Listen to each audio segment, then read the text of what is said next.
Good morning, Bitcoin. Today is Monday, March 16th, 2020. My name is Thomas Hunt, and this is The Thomas Hunt Show. Checking out the price of Bitcoin. The price of Bitcoin is down 5.33% in the last 24 hours, with a last of 5,083, a high of 5,948, and a low of 4,513. That's $1 for 19,644 Satoshis. Checking out our top stories, the Dow Jones Industrial Average is down 7.37% with a last of 21,476. At one point today, after starting out with a circuit breaker, a complete 9% drop, beating the 7% drop needed for the circuit breaker, the Dow was down as much as 2,000 points, as low as 20,448. In keeping track of the news today, the S&P recovers some of its steep losses after halt, now down just 6%. Also, we've had breaking news that the Federal Reserve, after on Sunday slashing rates to zero, restarting quantitative easing, is now doing another round of quantitative easing, a $500 billion round in unscheduled overnight repo. This is breaking according to CNBC. We're checking out the status of the markets, and we're going to go ahead and check in with the chat. We weren't even sure this was going to work this morning. We had the restream came up with an error saying that it might not stream to YouTube anymore, which was great because that's kind of the point of restream is to stream to YouTube and the other platforms. It doesn't really work if it just only streams to YouTube and nothing else. But we are getting the chat set up here on the World Crypto Network. Be sure to give us a thumbs up and a share. Thumbs up are free, and that's how YouTube can tell if it's a good show. That's their status. That's how they judge. So let's check this out. Marketing. Oh, it almost works. Maybe a little bigger.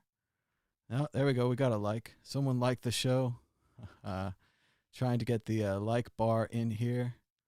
Let's see. Top chat. Oh, not the top chat. Oh, 14 watching now. That's close to like bar. How did I do this before? Bigger? Anyway, we're keeping an eye on the price of Bitcoin, the Dow Jones Industrial Average, everything else that's going on now in the markets, and of course the virus that one must not say its name. Even by saying its name like I did in the title of this show, we could be demonetized. We could be taken off of the YouTubes. I mean, the whole thing is happening now, but we're going to go ahead and take that chance. It's not that important. It's more important to properly label the show. If we're going to talk about the virus, let's go ahead and talk about the virus, right? I'm trying to make the like bar bigger so you can see it and see the importance of liking this show as we're rounding up to 5 likes.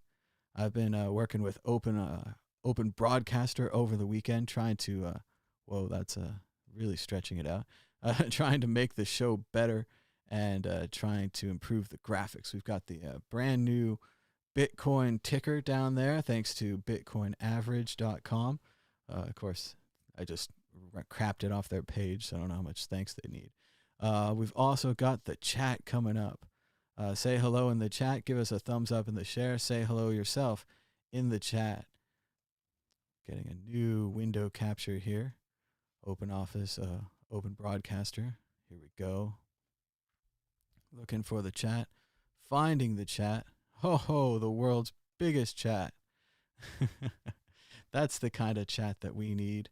World's biggest. So here we are, setting up the chat, getting ready for another exciting moment of coronavirus panic.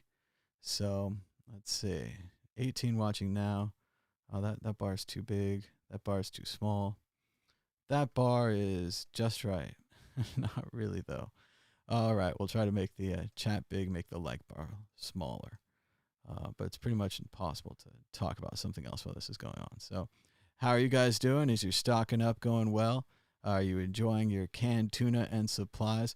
We're so early into the quarantine and the self-quarantine. You probably still got some great food. You're probably doing fine. But we're doing all right here. broke into the old coronavirus whiskey, getting ready for the end of the world. Didn't have that many stories ready for you, but let's go ahead and go down the line one more time in case you guys are just tuning in now and giving us that like and the share and saying hello and where you're from in the chat.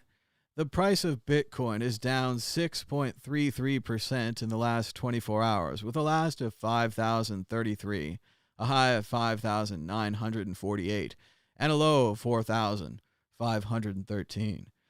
Interestingly, the price of Bitcoin did dip even lower, touching 4,550, 4,560 at some points today, 4,700. Before returning above 5,000. That's $1 for 19,761 Satoshis. Over on the Dow Jones Industrial, too small, not zoomed in average, they are down 8%. Looks like they're trending down again right now. They had a major drop at the opening, almost 2,000 points, all the way down to 20,393. But much like the price of Bitcoin, they've seen a slight recovery to 21,302. However, it's pointing down again after lunch, although we only saw the 7% drop for the circuit breaker, unlike my poll on Twitter, where they believe that there would be a full 20% drop. My Twitter is very bearish on the Dow, is what we learned today. S&P recovers some of its steep losses after halt, now down 6%. Which is kind of like being up. Breaking, the WHO says some countries aren't running enough coronavirus tests. Test every suspected case. Thank you to the WHO for saying this as someone that lives in a country that hasn't been testing enough people. Let's keep moving. So we have the Federal Reserve cutting rates to zero. We talked about that a little yesterday. They're restarting quantitative easing. That's money printing. They're going to be using that full range of tools to pump $700 billion into asset purchases. They're going to be rebuying treasuries and helping the banks. That $700 billion that was announced on Sunday is not enough. Today is Monday. We have breaking from CNBC television channel. Fed to do $500 billion in unscheduled overnight repo. So we're talking $1.2 trillion being pumped back into the economy. Crypto prepped before the coronavirus went global. That's right. They've all been talking about it on Twitter, and now they're crowing. Ever since the article about techies wanting to not shake hands went viral, ha ha ha, it's a pun. The crypto Twitter has been very patting themselves on the back about being right about the virus and right about everything. But crypto Twitter is a little reactionary at all times. So this time they were right. All the other times, not so right. Be sure to like this show. Give it a thumbs up and a share. I see we've got 35 people watching now. We've got 12 likes. Last time on the show after the big crash, it seemed that we got about 200 likes. We had about 500 people watching, and this led to that magic combination of people calling in. So let's go ahead and keep building. Maybe if we could get 20 or 30 likes today, we'll get 2 or 3 phone calls. That'd be pretty cool. We're working on flattening the curve, though I don't know that it's working very well, and I also don't know where this dashed line is of the healthcare system capacity. I fear that the healthcare system capacity is very low, and the curve is very aggressive. There was a chart this morning on Twitter of the U.S. curve, and it was starting to match the other curves. Hello, caller. You're just a second. Hello, caller. You're live on the World Crypto Network. What's your name and where are you calling from? Hey, Thomas. It's Sean from Pasadena, California. Hey, Sean. How's it going? Good. Looking for some more Thomas Hunt insight. Oh, what's your ideas now? Man, what's the point of gold, crypto, silver if they go down in lockstep with the market? I mean, I understand like people have margin calls to answer to, but come on, man. We're just repeating what happened in 2008. Well, I think I saw a really good tweet today, and the guy put it in his head. He said, crypto and Bitcoin are supposed to be a safe haven against hyperinflation, not against a total market crash. So I really feel like right now we're experiencing one of these once in a lifetime. They're going to write about it for 100 years, total market crash, where there is no safe haven. And I know I'm certainly guilty of it myself. I was sitting there watching the Dow go down a week or two ago, and I was saying, I've got Bitcoin, I'm safe. I'm going to be fine. It doesn't matter. And I underestimated the size of this crisis. And, I'm just a normal guy, not a government guy reading reports or a CEO or whatever. So there's no reason that I should be right on everything all the time. So it's not anyone's fault that they picked right or wrong, that this one was the serious crisis.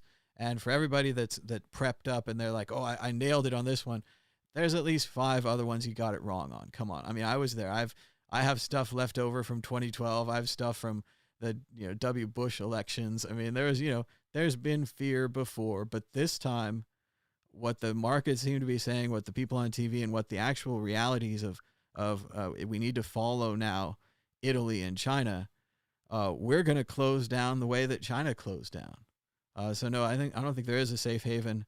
I think we need to get rent money. So you just gotta, if you got a job, you're all right.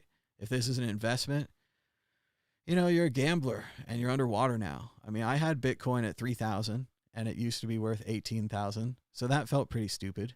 That was like, oh, good one. But I also had some at 1,400 and it went to 200. And, I had some at 10,000 and it went back to 3,000 or whatever it was, maybe 300 even. So there's always been these times where we're crazy underwater, but this one's different. It's all about the virus. It's all about this crazy world we're living in. So I don't know. Things are overwhelming. What do you think, Sean? I'm in LA, and people still don't get it. They're going around. There's people at the mall, business as usual.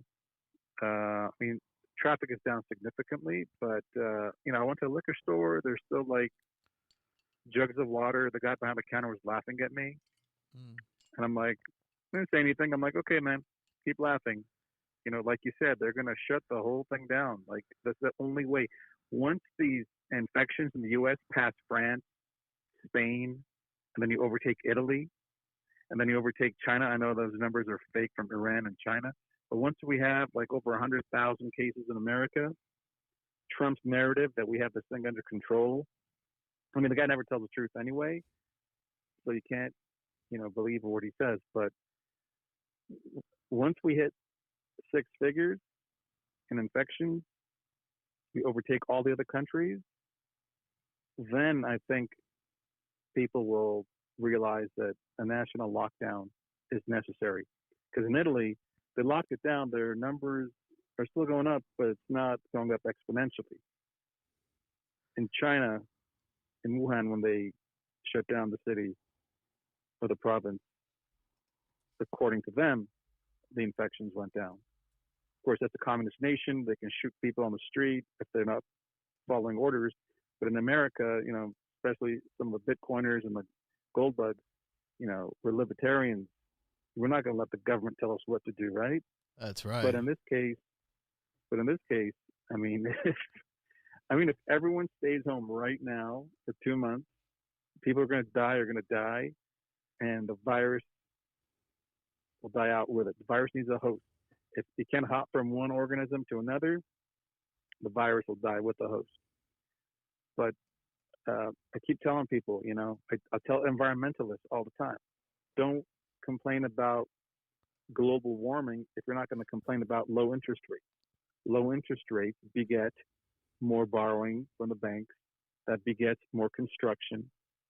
Right here in my city, there's a street that's put up 6 or 7 apartment complexes in a city that can't hold 6 or 7 apartment complexes. But because interest rates were low, the REITs came in, they purchased the land on the cheap, built up these high-rise apartment buildings, and now the city that was once sustainable, they could go to the 2 grocery stores in town. Now everything's off the shelves because you have 6, 7, 8, 9, 10,000 extra people that weren't here 5 years ago. So low interest rates are the result of the overpopulation of these densely populated cities. Yeah, I just went off on a tangent there, man. I'm just well, I definitely, it's shocking to hear that people aren't taking it seriously and that they're still out at the bars and they're not at home prepping and stocking up. I mean, I know part of it is we're so used to ignoring these things. And I think they're talking in the chat. Yuva says that he misses his sports ball. And I feel the same thing. But at the same time, everybody that was into sports ball and basketball and whatever else you want to say, they were all trying to be distracted. They were all trying to say, well, you know, there's all these problems out there, or the world's complicated, or all these kind of things. And I'm going to focus on, you know, triple doubles. I'm going to focus on, you know, rebounds, all these kind of things. Oh, well, that's over now. Right? And I think that would have been a big wake up point. I thought it's been 3 days. Thomas, the wake up point. Yeah. Thomas, the wake up point that I've seen is when you go to your Trader Joe's and your local grocery store, and they've lined up all the carts in front of the parking lot entrance. No entrance. We're out of food. Whoa. A couple people have woken up. They're like, uh-oh. So for those of you listening out there, go to your small liquor stores, your mom and pop grocers. I can still find stuff over there. You know, the sheep are going to the big grocers.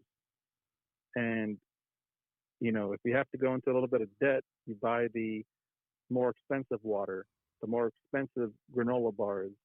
You know, if you can't get your red beans and your rice anymore, those things are still available. But living in LA, we're in the desert. I'm just concerned about supply chain disruptions. Everyone keeps saying, oh, you think they're going to run out of beans? They'll just deliver more. Yeah, but at some point, if this thing goes on for a year, you think the farmers out there are going to magically grow beans overnight? It takes time. People have to work in the fields. People have to drive the trucks. We're even starting to see it in the media. There was a staffer on the Today Show who was sick. So now they I don't know, they're still doing the show, but they're going to pull Al Roker, who's an elderly man, and some other guy. They're going to pull him off the show because they're old for like a day, and then they're going to bring him back.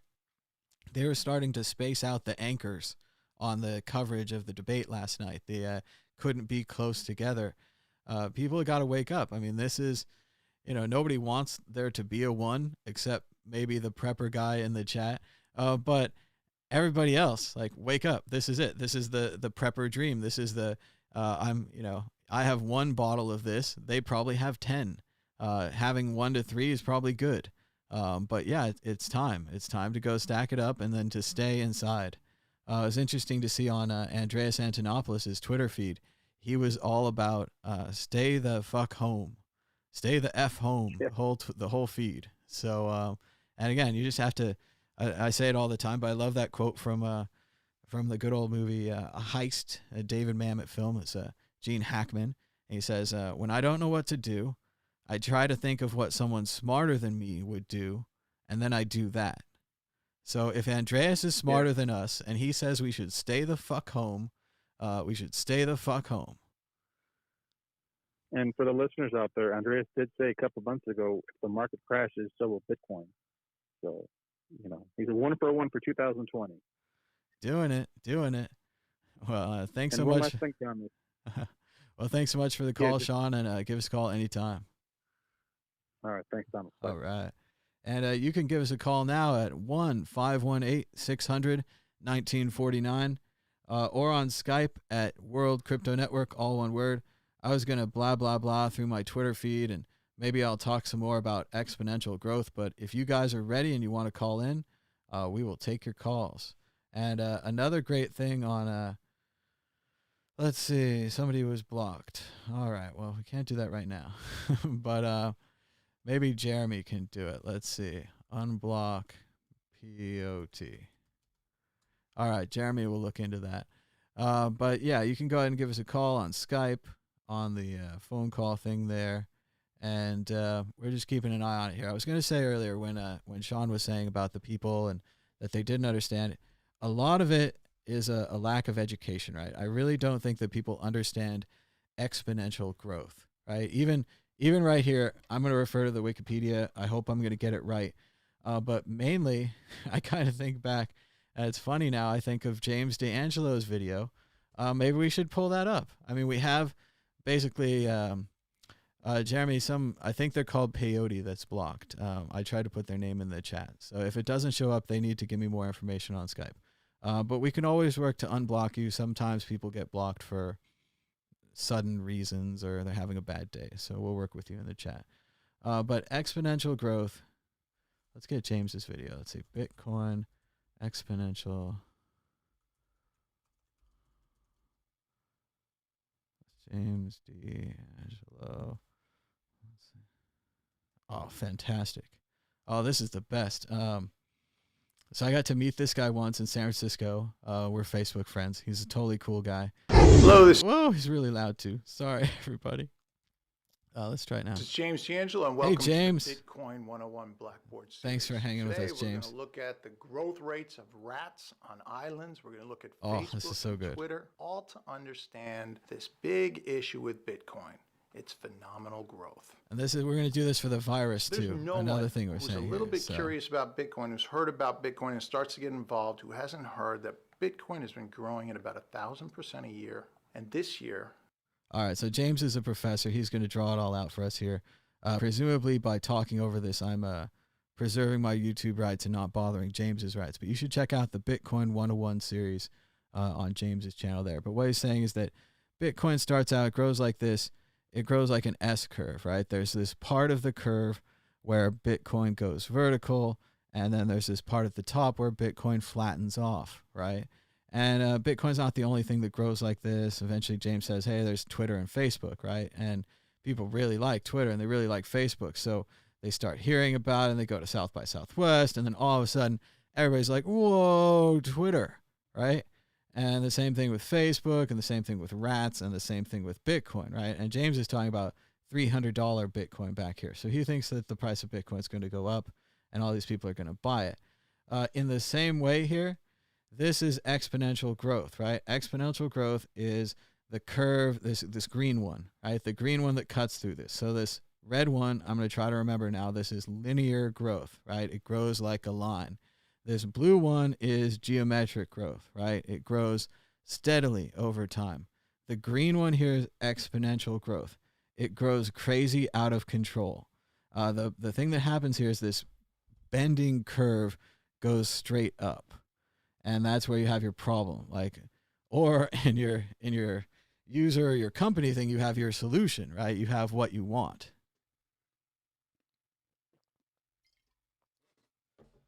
Oh yeah, supposed to use the no, that wasn't it. All right, I'm gonna try to use the cough button. Sorry about a little cough there. But in Bitcoin or in anything else, you want it to go viral. So that's why it's so funny to be studying virology from the other side, where going viral is bad. You don't want to go viral. So you want to prevent the S curve. You don't want exponential growth. And that's what flattening the curve is all about. And flattening the curve is going to be very difficult. To flatten the curve, we're going to have to stay home. We're going to have to not go outside. We're not going to hang out with other people. We can't go to bars and clubs and baseball games. Everything goes away because we need to flatten the curve. Are we going to be able to flatten the curve? Probably not. I mean, the thing here, we're going to try to not overwhelm the hospitals. The idea is if we could get sick in areas or in stages, that we would not overwhelm the hospitals. So that's our goal there. And that's why people need to stay home. And that's why it's shocking to hear what Sean was saying about LA, that people are just going out and life is normal. They've also been saying Ireland was out partying, New York City was out partying. That's why they've had to actually close the bars and clubs and restaurants. But there was something I saw earlier that was really crazy. Hey, there's me. That's weird. Something that was crazy earlier that I was saying is no one's taking it seriously. Bars and clubs. Oh yeah, it was that the response is all individual out here in the U.S. It's all the NBA closed basketball. So then the next day, the NHL and the soccer and some of the other smaller leagues, they followed suit. Some of the larger corporations, Nike, Patagonia, Under Armour, it's a big corporation now, I guess. They have closed their stores and they're still paying their people. So that's really neat. That's great, right? But that's not national. That's not organized. The way that we flatten the curve, which is again almost impossible, but we need something positive to focus on. So this is what we have. The way that we flatten the curve is that we stay home and we don't get sick all at once. If we get sick all at once, we overwhelm the hospitals, everything goes bad. We kind of need top-down control to flatten this curve. When New York City, when they said that they're closing all bars that don't serve food, they presumably have cut down on this party factor. At least now people have to party at home or whatever they're going to do, whatever kind of nonsense they're into. We need that. We need that. It makes it serious for people. They're like, oh, it's not a joke anymore. Oh, it's not. And maybe you've been watching the right-wing channels, and I hear Fox News and some other people.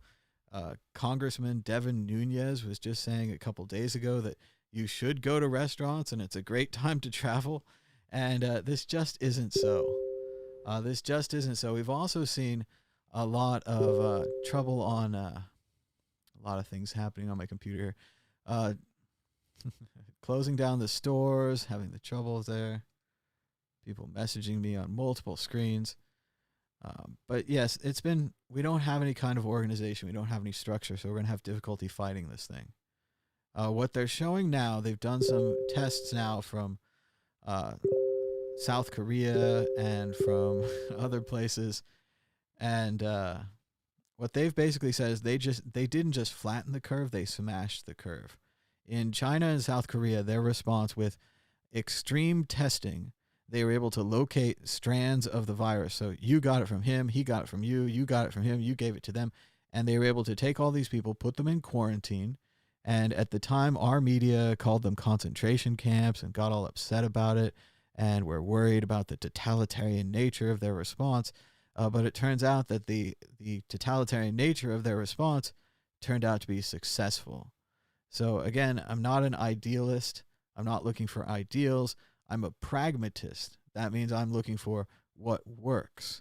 So when we're going to fight a big virus, or if we're going to have an economic discussion or whatever we're going to talk about, I generally am going to side on what works, what we can prove works, what has the empirical evidence, all these kind of things. And this is what works, is isolating the disease, staying home, not getting sick, less people getting sick. Oh, good. So you guys can hear the noise too. Yeah, that noise is awful.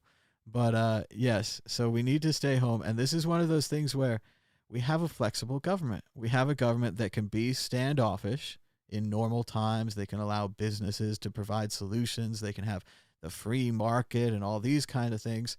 And in other times, like when we went to war, and at least in World War I and World War II, the significant and last declared wars in the United States, when we go to war, we can organize. We can top down. We can say that we need ventilators. There's this thing going on in England right now where they want the companies to volunteer to make ventilators. And as horrible as it is to use top-down government control, it's a tool in your box, and you have to use all the tools in your box when you're fighting something like this, something that we don't know, something that we don't understand. We're fighting a crazy mutant space alien virus. Doesn't matter if it came from bats or from some government conspiracy. We have to fight it now. We have to fight it in the real world. And at last, the doorbell answers, and here it is. I can't even mute him fast enough. Sorry. Mute yourself. Jeez, I'm so sorry. There's got to be a mute button. There it is. Finally. It's Dan the Crypto Raptor, but we're going to mute him while we try to capture the window and then settle down the dogs. The dogs must have heard the doorbell too. That's the only thing that I can think. Now, how many windows do I have open on my computer? Let us count the ways. Stream Deck, Zoom. Well, they were just fending off coronavirus from the front door. Well, sausage dogs are great at that. They're going to save the day, those dogs. They'll fight the virus for you. We just went shopping and we got there and we're like, oh, there's not pandemonium. You know, it was no busier than normal. There are a few of the bits that were sold out, but ultimately it was no busier than normal. And then we found out that they'd had a delivery at 1 o'clock, and it's got to the stage now where people know when the deliveries are coming in, and they're waiting at the store for the truck, and then even getting it off the truck. So we did see, like, there were no nappies apart from like 0 to 6 or 4 to 6, I think, or something like that. And yeah, and some rice and stuff definitely on the low. So I think pandemonium's it's coming to a local supermarket near you. Well, most important question: were you able to get bog roll? Do they have any bog roll? Well, we didn't in any way stock up, but we have enough. We've got like 9. I'm quite lean when it comes to bog roll. Don't want to go into too much detail, but waste not, want not, and all that. Yeah, I saw a thing once. It was like Sheryl Crow or something. She was an environmentalist at the time, not a singer. And she wanted us to save it all. She said she could use just 3 squares. She was an incredible woman, Sheryl Crow. 3 squares. Yeah. She's got a great song on Sesame Street. I've been stocking up on Sesame Street since Hudson was born. They got all sorts of stars, like from Dave Grohl to Sheryl Crow, and she's got a song on there. It's pretty good. Nice. Any Kurt Cobain Nirvana songs? I'd like to see that. Oh, I wish. There is, there's a Foo Fighters one, which is just Dave Grohl. Good. That's pretty close. It's generally quite mild. It's like nice. friendly songs for the children's. Yeah. So Dan, welcome to the show. We've got phone callers here. We've got a big chart. We've got all the graphs that you want. So what's the situation like in England? When you go out on the streets, are people panicked? Are they staying home? Are they going to bars and clubs? What's the feeling? Nothing. Absolutely. There's no panic. Like, there's a few people. Good day, Force Green. And there's people on the streets. Doesn't seem tense. Maybe British people have just stocked up on their tea and they're all sorted. I don't know. But the fact is that it seems like isolated pockets of fear at the moment. Now, I know that we went from, like, UK went from 21 to 35, so it was a 50% more than 50% increase. But I'm not sure what the numbers submitted today on the world meters. But I think it's starting to get to the stage where people are panicking. And we're hearing that through sort of friends, local events that have been cancelled. So there's obviously a lot of sports events that are being cancelled, like, all over the place, where organisers are being panicked or being pressured into it. But even localized events, we're seeing sort of, my mum was sort of saying that she's going to play golf, and then usually they do a catch up, but they're all not doing it. They're just going to play the golf that's out in the open. So I don't know.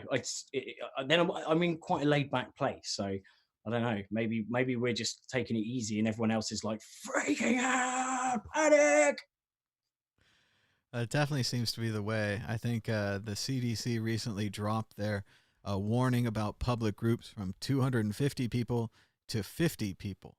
And that shook up a lot of people, where they're like, wait a minute, that's, my local this, my local that, my soccer game, like whatever you want to call it, everything is canceled. And I don't think we're prepared for this kind of sacrifice anymore. Someone was knocking me, saying that we needed a strong central government, and this was this is government's time to shine, basically, hate it or not. This is it. This is the moment for government. And they were like, no. I was like, well, what about World War II? What was that? Like, what did the government do there? Like, if the government didn't do something there, where would we be now? And that's a classic argument, but that's what a strong central government is for. And we have a flexible system. It can wave. Sometimes we're strong central government, sometimes we're not. And some people are, concerned that it won't wave back or it won't whatever. But still, the crisis is here. The time is now. It would be a lot easier for these businesses if they had guidance from the central government. If they could say, oh, we're going to close for X number of weeks. We're going to pay our workers X percentage of their real salaries to make sure they don't all, go out of money and run crazy in the system. And the government is going to give us some kind of a bond or something to help us get through this tough time. That's an ideal situation with top-down leadership. And both in the UK and in the US, we don't seem to have any kind of top-down leadership. Certainly in China, maybe they have too much, but look at what they did, and it was replicated in South Korea. We're going to see if Italy can be successful. We're going to each little government system is going to be tested. So we're going to see what happens. I'm just getting some stats over from like I think it was at HCPP a few years ago. We interviewed Dr. Michael. I can't remember his name is now. Dr. Michael. That's it. S. Lawfer. And it was a biologist. He primarily was talking actually about open source medicine, and I think it's going to be really interesting to see how that takes off, or if that takes off now. Now that everyone's a lot more aware that we can share genomes and stuff of viruses that just pop up out of the blue. So surely we can work together and open source all the antivirals and all the medicine behind it. But I'm just about to put in the chat. There's a cool report that this company or the organization called NextStrain did. And it's really worth just checking out because it lays out all the facts. I mean, the level of data in there is amazing. And it also dispels some of the myths. So if you're worried, if you're panicked, if you're freaking out, there is reason to in a lot of areas, but then the more you know the numbers and the more things are explained, to you in layman's terms, like they've done in this report. It's actually, it's worth checking out. And yeah, speaking of open source medicine, they're working on developing a ventilator as a hack day project, an open source ventilator. As you guys know, or maybe you don't know, basically the way the virus is killing people is that they're developing water in their lungs, and then they can't breathe, and then they drown. And these ventilator things make it so that you can breathe even if you have water in your lungs. And maybe I oversimplified it, but that's the basic problem that we have, right? And obviously we don't have enough of these ventilators. We don't have enough beds. Those are the two. And beds in a hospital, beds in a gymnasium, beds in some kind of controlled environment you can be sick in. So those are the two things that we need right now. In an ideal situation, we'd have a top-down response from the government asking everyone to build these, asking companies to work on, bed solutions. They just had a bunch of hotels closed down here in Las Vegas. I'm pretty sure they're going to mothball them. I'm pretty sure they're not going to be turning them into the world's biggest hospital complex. I haven't heard about any plans to start, utilizing our resources for other things. This is a unique time. I mean, there's this classic story. They always tell it in history. Where one day in the United States, we were making cars and trucks and all these normal things. And the next day they said, hey, it's time for the war. The war effort needs you. And they shut down these assembly lines. A few days later, maybe even less, maybe a day, they started opening up and doing tanks. They started building tanks. So no one remembers this. No one reads any history. No one's interested in the past. But this is something we've done in the past. So, yes, we need to do it again. It's an exciting time. We've not seen this before. But, yeah, this is it. This is science, technology, home people, entrepreneurs, everybody that's stuck home. If you want to work on the here, I'll send you guys the link to the what's it called? Open source respirator, open source ventilator. And they're saying in the chat, it looks like a CPAP machine. It's similar to CPAP, except that CPAP, I think, circulates the air, so that would be very bad with a virus. They were also saying something about how CPAP just sends the air out into the room, so that would be like a machine that pumps the virus into the room. So those would both be a bad place to start. But I think maybe if you were a hardware hacker, several of the same equipment, several of the same machinery, I'm picturing an Apollo 13 type situation, right? Where you're like, oh, we have all these parts, and how do you fit them together? You guys figure it out. And if we can take some stuff off the shelf and duct tape it to this and duct tape it to that, I don't know if it's more complicated than that, but that seems to be what they're talking about. And if you're a hardware hacker and you're looking for a fun project, you're stuck at home, I think this open source ventilator would be a cool project. Maybe someone should start a tally coin to raise some funds for it. I was just giggling away there because I got a text message from someone who I'm on a it's just a mailing list essentially, and they've they sell various things, and now they've added toilet rolls to their list. So even organized criminals are selling toilet roll now, like in all the sketches where people are like, "Oh, you want to buy a toilet roll, mate?"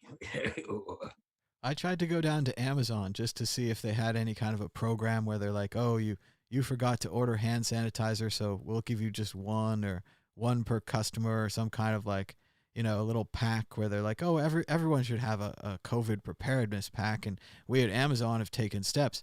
No.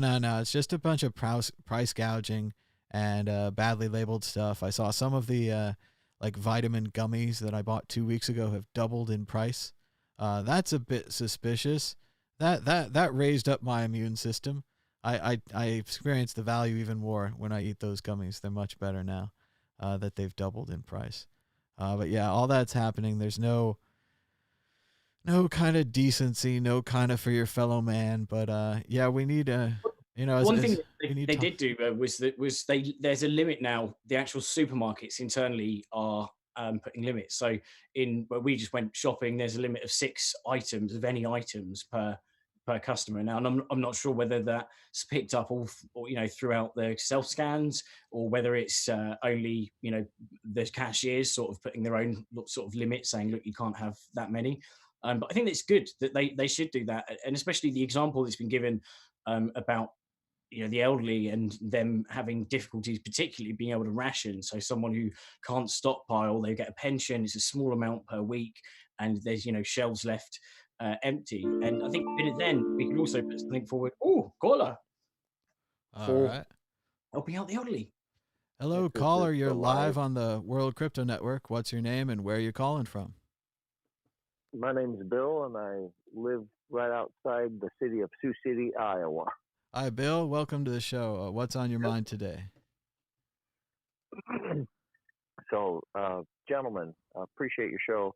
But if you would, I have a perspective on the virus and the numbers that create a mind-opening experience. And just basic math and basic common sense, and don't need a tinfoil hat to grab this. But check me on this hard. Firm, judge me, and tell me if I'm wrong. So the scenario is always the media is pressing and pushing, hey, here's how many people have the disease. And then they're always pressing and pushing, here's how many people have died. And that's how they come up with the numbers. But through my eyes, that's nothing more than a great deception, ? Isn't it true that it takes 14 to 21 days before all people end up either in the dead category or the totally recovered category? True or not true?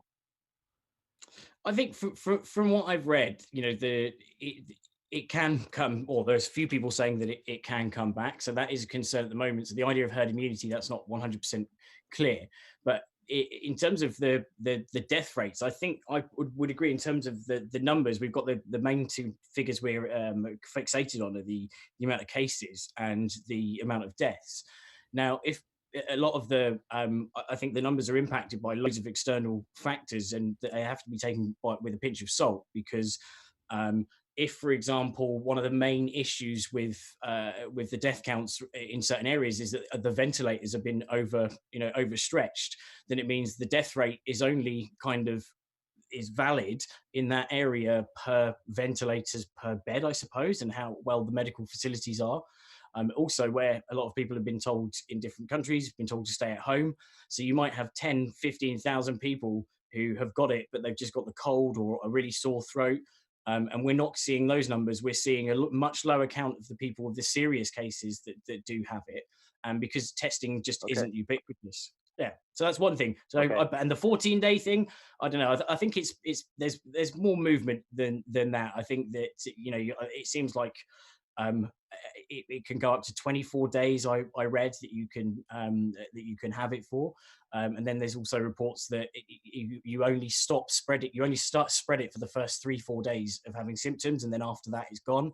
But there is a lot of conflicting information at the moment, so that's why it's yeah, it's hard not to, to take certain facts from certain people, but what I found is you just need to have a consensus. You just go out and find so many different places and look at their different perspectives of what the voices of, but what the reasoning is of backing the numbers, because it could be, they can open your eyes as well to different things. Right. I submit to everything you said. Those are true variables. Okay. So there's no problem with that, but that's just chitter chatter, and no disrespect to you. But I mean, saying we could talk about this and that and tweak it and talk about this and that, all these different angles. But the basic average is 14 to 21 days, and it can go longer, of course. And some of the old people even go 2 and 3 months that are in serious critical care. But if you take 14 to 21 days as a basic truth, not absolute, before all those people, though, end up in one or two categories. They end up in the dead category or the totally recovered, all of them. Everybody that has the disease either ends up in totally recovered or dead. And like you said, they can re-get it again. However, what we've been doing and what the governments and the media has been doing, they've been taking the dead people category and they've been dividing that by the people that have the disease, which is a deception. That is not the true mortality rate. Hello, isn't it not? Take the dead people and divide it by the totally recovered to understand the true mortality rate. And I have energy. You can hear that. No energy towards you, gentlemen. But the fact, you have to take the dead people and divide it by the totally recovered. Then you can see real numbers. And we know the numbers. None of us fully trust them. Even our own government, we don't think the United States is all on the up and up with everything. And we don't have all the details. But we need, do we not, to take the numbers, even the bogus Chinese numbers, divide the dead by the totally recovered. And then you'll see astronomical numbers as opposed to the 2%, the 6%. Some of it is astronomically high. Tell me I'm wrong. Don't we truly take the dead people and divide it by the recovered to understand an honest mortality rate, even though the numbers are bogus? Isn't that the way we really need to be looking at this thing? Question mark. I don't know if I'm focused so much on the mortality rate right now as I am the spread of the disease. The fact that it's spreading so fast basically means everyone's going to get sick for 2 weeks. Depending on your conditions, you might need a ventilator or hospital beds. I've read horrifying individual stories on Twitter of people who were 20 years old or 40 years old. They were young, they were healthy. They're in a coma now. They're on a ventilator now. I read a horrible story about what being on a ventilator is like. So that was scary. So I agree the China numbers aren't very good. I'm horrified that in Iran, they're building graves so big we can see them from space. I know that's bad. Mainly my whole thing is, okay, we're going to stay home. Like, we're going to stay home. We're going to eat the food we have here. That's me. That's my people. We're only a couple people. But everybody else needs to stay home. So if it's a mortality rate, if it's better numbers, I don't know. I mean, it's that what's the penalty for being too scared from this disease? Okay, if I'm too scared from this disease, I have a couple $100 worth of extra food I bought. I have some time that I wasted staying home, reading a book instead of doing something useful. I'm not progressing my career. There's a lot of opportunity cost lost here. But as opposed to going outside, getting sick, going to a bar, getting sick, not having food, getting sick. I mean, and even if I live through the disease, then the mortality rate is wrong. Or if I die from the disease, even worse, we're still back at staying home and trying to flatten this curve. But the thing is, though, if individually it doesn't sound like a huge thing to just kind of cut down a little bit, but if the nation goes into panic mode, and it was actually I think RT I was watching yesterday, they gave a great example of one specific industry where and it just had the ripples of everything collapsing along the way. If everyone goes into panic mode, we stop doing X, Y, and Z. It's not just supply chains that are screwed. There's a lot of businesses that could go down, and that the ripple effect, I think, can have a really big economic impact. And even though there wasn't any there wasn't any disease. I don't know, during the Great Depression, obviously there was just over war and whatever, but that had enough of an impact on people's lives and people's health. Suicide rates went up, and you're probably like, if so many things start to fall and start to crumble in the rest of society, then I think that we run the risk of food chains and other supply chains collapsing, which will cause more issues than if we manage this in a more, I don't know, differently way. Live, like I said, right outside of Sioux City, Iowa. They announced this last weekend, Saturday night, the governor came out, and the whole state of Iowa, no schools, kindergarten through 12th grade, no universities. They're all shut down. South Dakota did the same thing here 4 or 5 days ago. No schools anywhere in the whole state. They also shut down all Catholic masses throughout the state in South Dakota.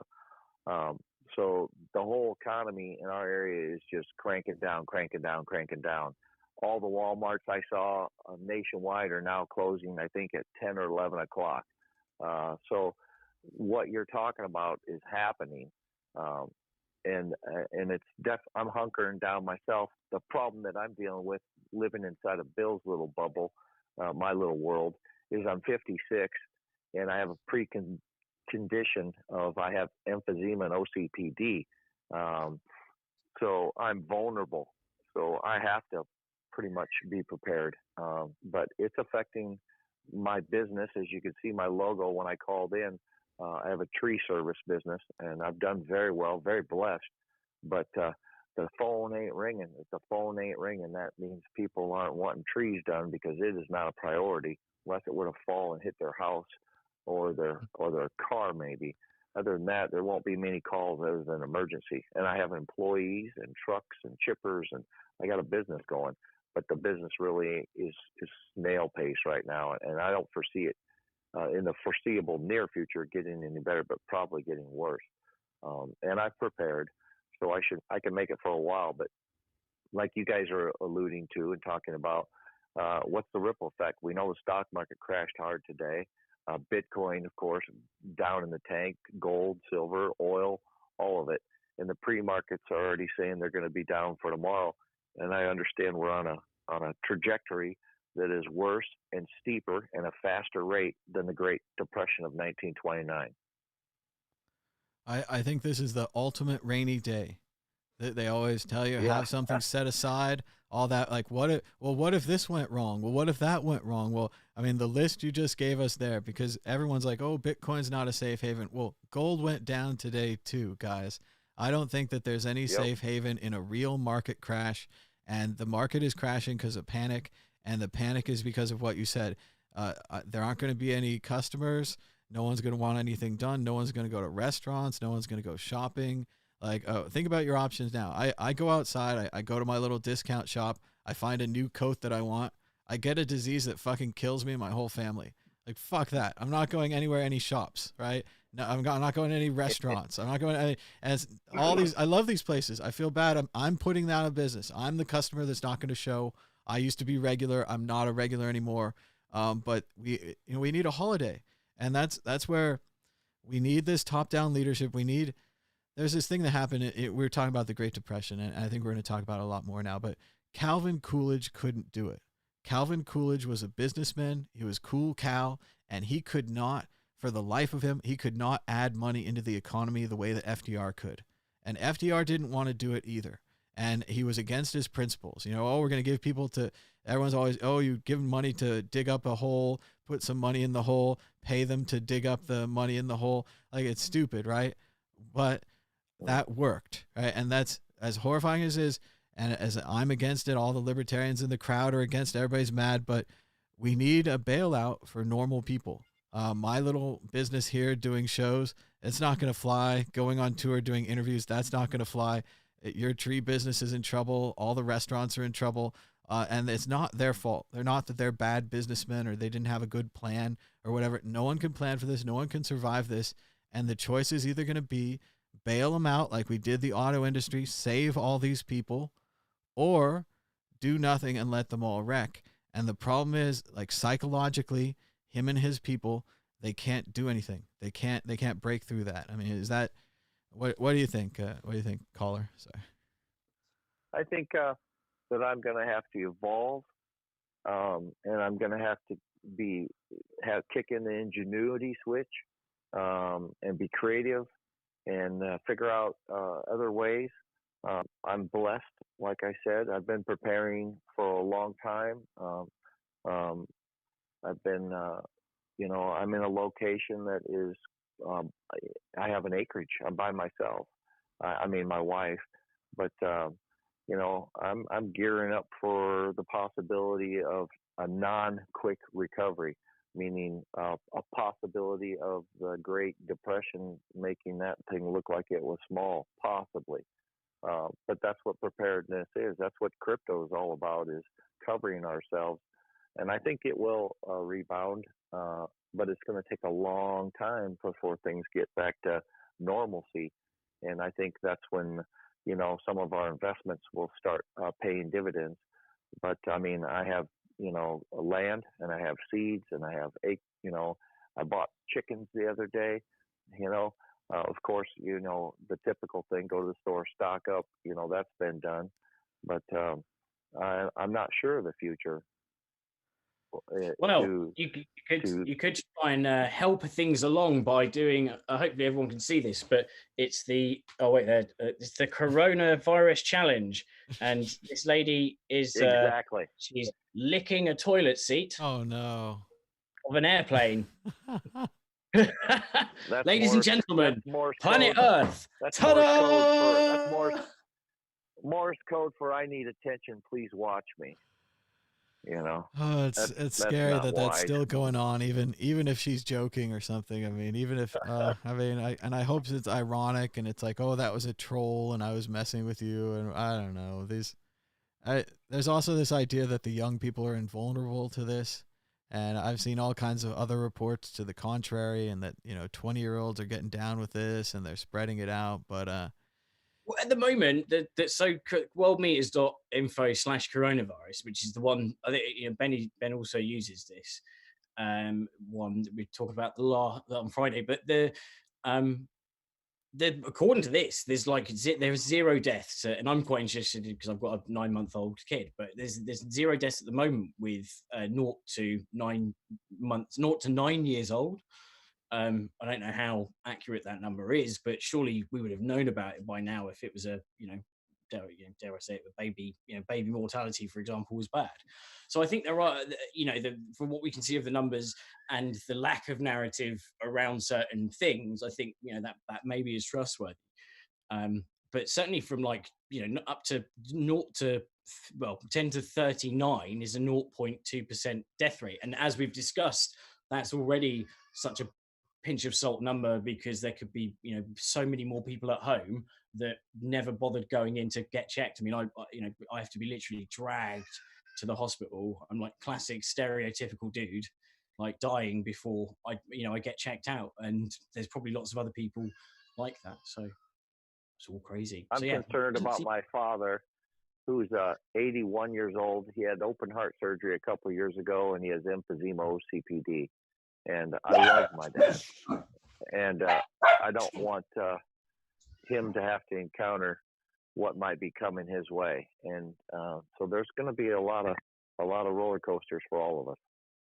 There really is, and it's horrible because you feel like you can see it coming. We have all this information, we have all this knowledge, we know all these things, but we can't help anything. Like I can't stop anything, and I'm afraid of what the world's going to look like. Let's say, in a few years, if there aren't any old people.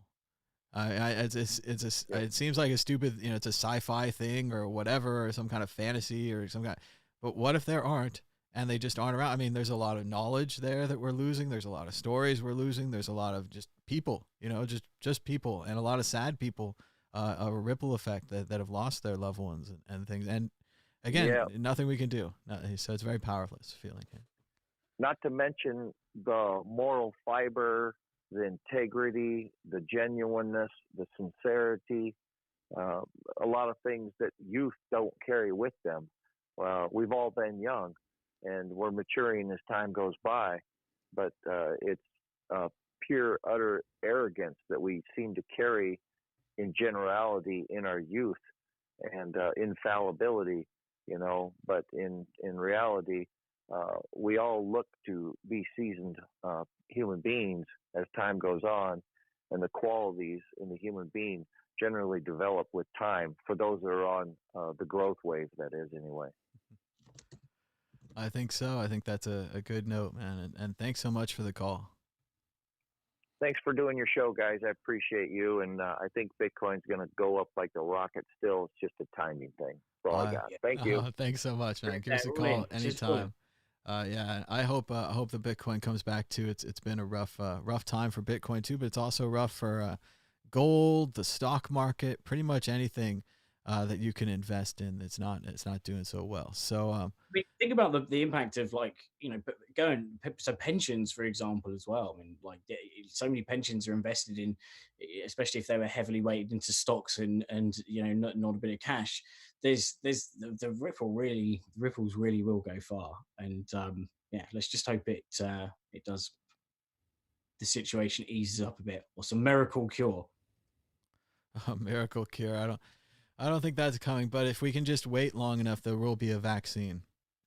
It's going to take a year to a year and a half, maybe 2 years, but going to have to wait for the vaccine. But if you'd like, you can call now and join us live on the show. Call now at 1-518-600-1949 or on Skype at World Crypto Network, all one word. I'll just have to add you on Skype, so just go ahead and add me, or you can even call, I think, without adding me.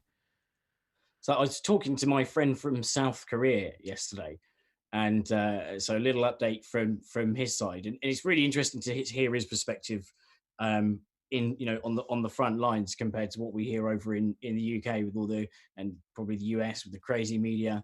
And one of the things that was quite sobering around the time of the whole North Korea is going to nuke everybody thing was that I was chatting to him and he was like, no one gives a crap, man. It's basically inflated by Western media. We get on with our lives. Some people freak out every now and then, but it's not a big thing.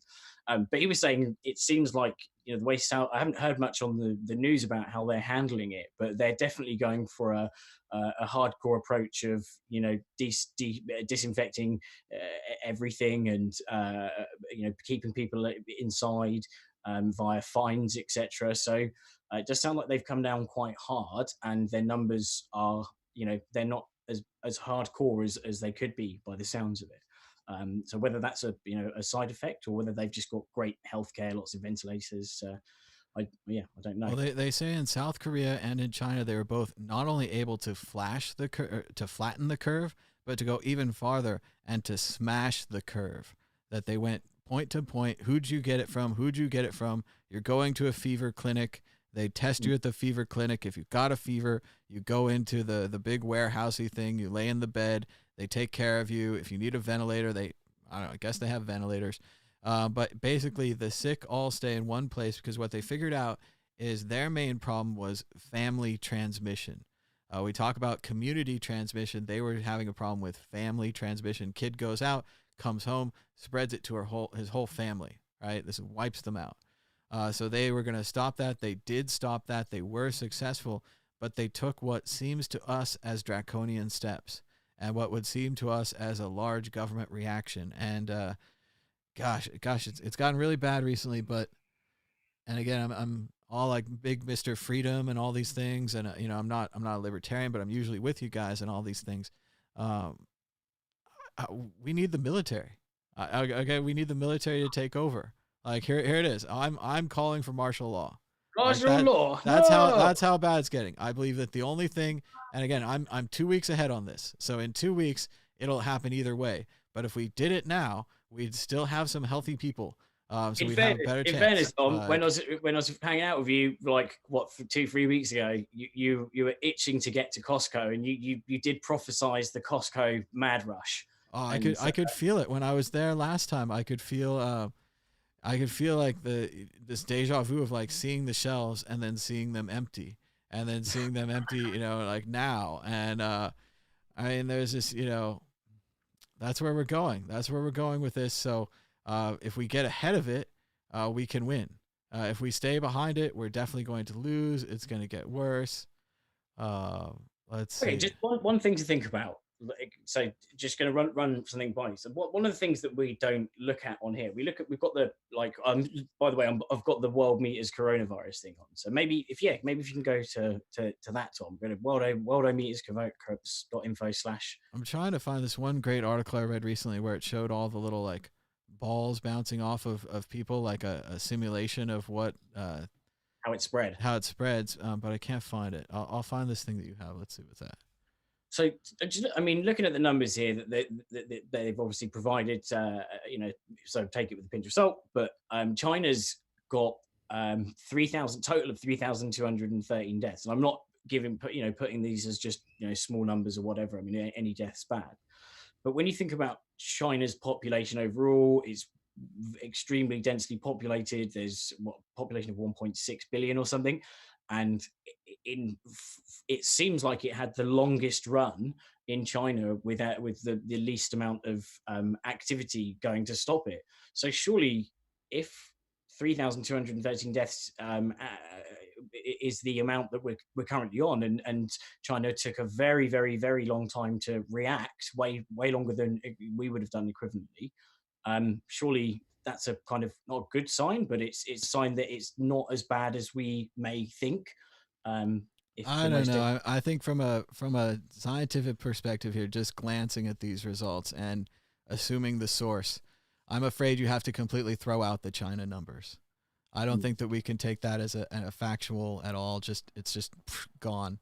If we look at the Italy numbers, which we assume are more factual, but still probably underreported on the total cases because they're not testing everyone. A lot of these countries don't have enough cases. The problem here is the total deaths. It's too big, 2,000, and the total new cases is too big. The real chart that we need here, and maybe they'll have one here, is we need to see how fast it's doubling. So here's Italy, total cases in Italy. It's giving us that S curve, right? This is exponential growth. Going back to what we were talking about this morning, learning our basic math, exponential growth is the green one. It's the curve. Red is linear. That's a good growth for us. Blue is geometric. Not a great growth for us, but anything is better than exponential. So exponential growth, Italy, exponential curve. Let's look at some of the other ones. We got China. Where's USA on here? Because basically they're saying today that the USA numbers are starting to follow the Italy numbers. So yeah, we can see there exponential. And then what we hope to see, okay, so this is flattening the curve. This is an S curve. It's so funny. Usually we're rooting for this, right? Usually we're like, oh, I want my website to go viral. I want Bitcoin to go viral. I want the S curve. This is a flip for us. So we're on the other side. We want this flattening. I mean, we're doomed anyway. We've got the virus. The virus is the virus. But this little up here, if they had more of those, China would be doomed. This flattening is what we want. And we see Italy here and USA. Actually, they look the same. Oh, God. So they look exactly the same, and there is no flattening. So as far as like the deaths and everything, I mean, there's the other chart, and I don't know if they have it here, but it's mortality rate by age group. And that's the one that everyone's really focusing on because they all think that they're impervious or they all think they're going to be fine. If you go scroll up, and it's one of the bit further up the top. It's one of the subheadings, I think. Just if you scroll up to the active cases. So I had one that said the age, sex, and existing conditions. Here's the mortality rate. But but I think it goes into that detail. I think in active cases. No, if you go right up to the top, and there was like a few green links, bit lower. Age. Up again. Sorry, I got the wrong place. Active cases. No. I got up. There we go. Age. Yeah, age. There's the beans. All right, let's see. Age. Here we go. So 0 to 9 years old, like Dan said, no fatalities. 80 years old, 21% death rate in confirmed cases, 14% in all cases. That's interesting. They have a two sections here, one for confirmed, one for all. Like the guy was saying, they don't. If you die, but you didn't die from it, I don't know, how could you be in this? But yeah, so it gets 40 years old, 0.4%. So that's pretty good. 1.3 for 50, 3.6 for 60, 8.0 for 70, and then a crushing 14.8 for 80. So, but this is the death roll. This is the death tolls, and the main thing I really focused on would be more like just the growth. I mean, to me, it just matters that all these growth graphs are no good, and that everyone's going to get it. So, yeah, these growth graphs are all no good. We need to stay home. And then really, if you stay home long enough, you're going to run out of food and water. And then you're probably going to need the military to deliver you food. That's really where we're going, is that if you think about all these people that don't have food, they're going to go out, they're going to infect each other, they're going to overwhelm the hospitals, or we could have food delivered by the military. We spent all this money on them. Why don't we use them? This is the point where you get to the end of the board game and you're like, oh, I had this card that did that, and I had that card that did this, and I saved them for later. This is later. This is the rain. Like Forrest laughing. He says MREs. I'm absolutely talking about MREs. Yes. And as far as like all the other creepy things that we've ever talked about the military, all the bad things we've ever said about continuity of government and so on and so forth, well, this is your time to shine.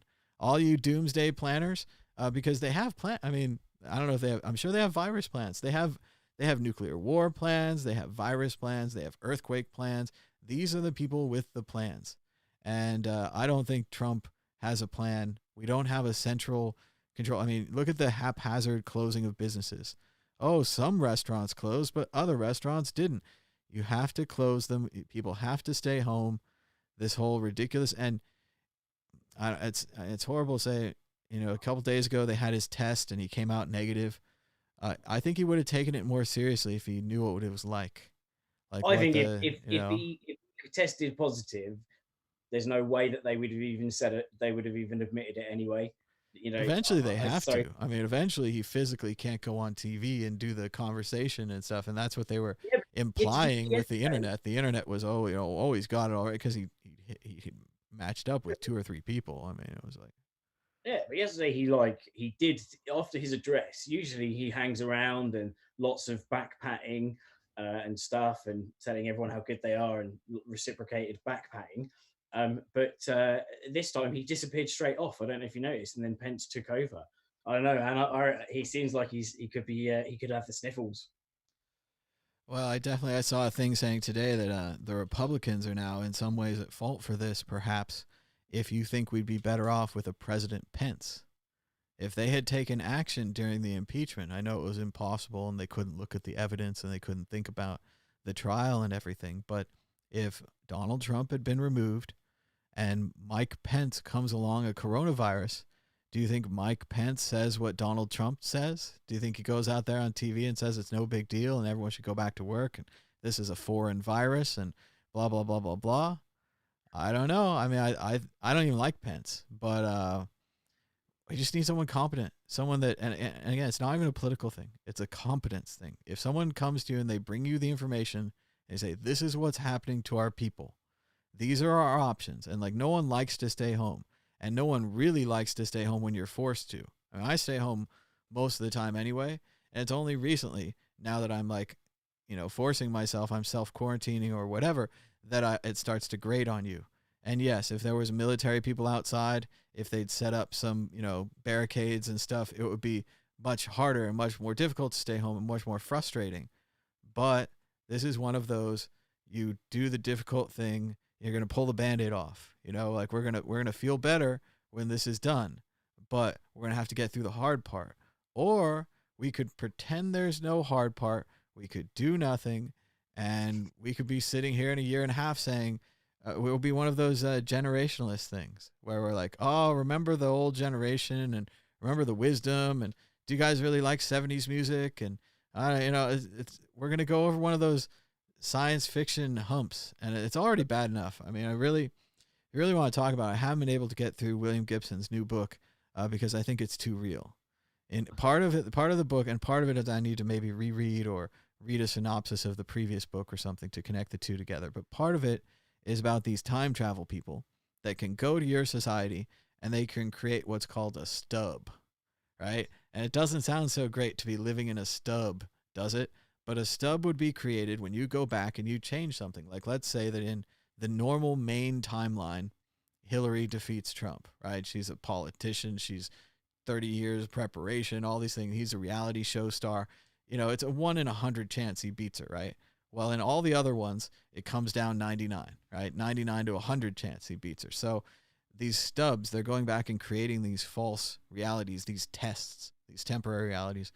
Well, boy, does it feel like we're in a stub, because they have this one guy in the book, I think is called Vespian or something like that. And he likes to create negative stubs. He likes to create evil stubs. Bad things happen. He likes to study. It's like it's a game. He's just studying people. And so he's just studying people in this stub, and things keep getting worse for the people in the stub. And that's us, right? We're the people in this stub.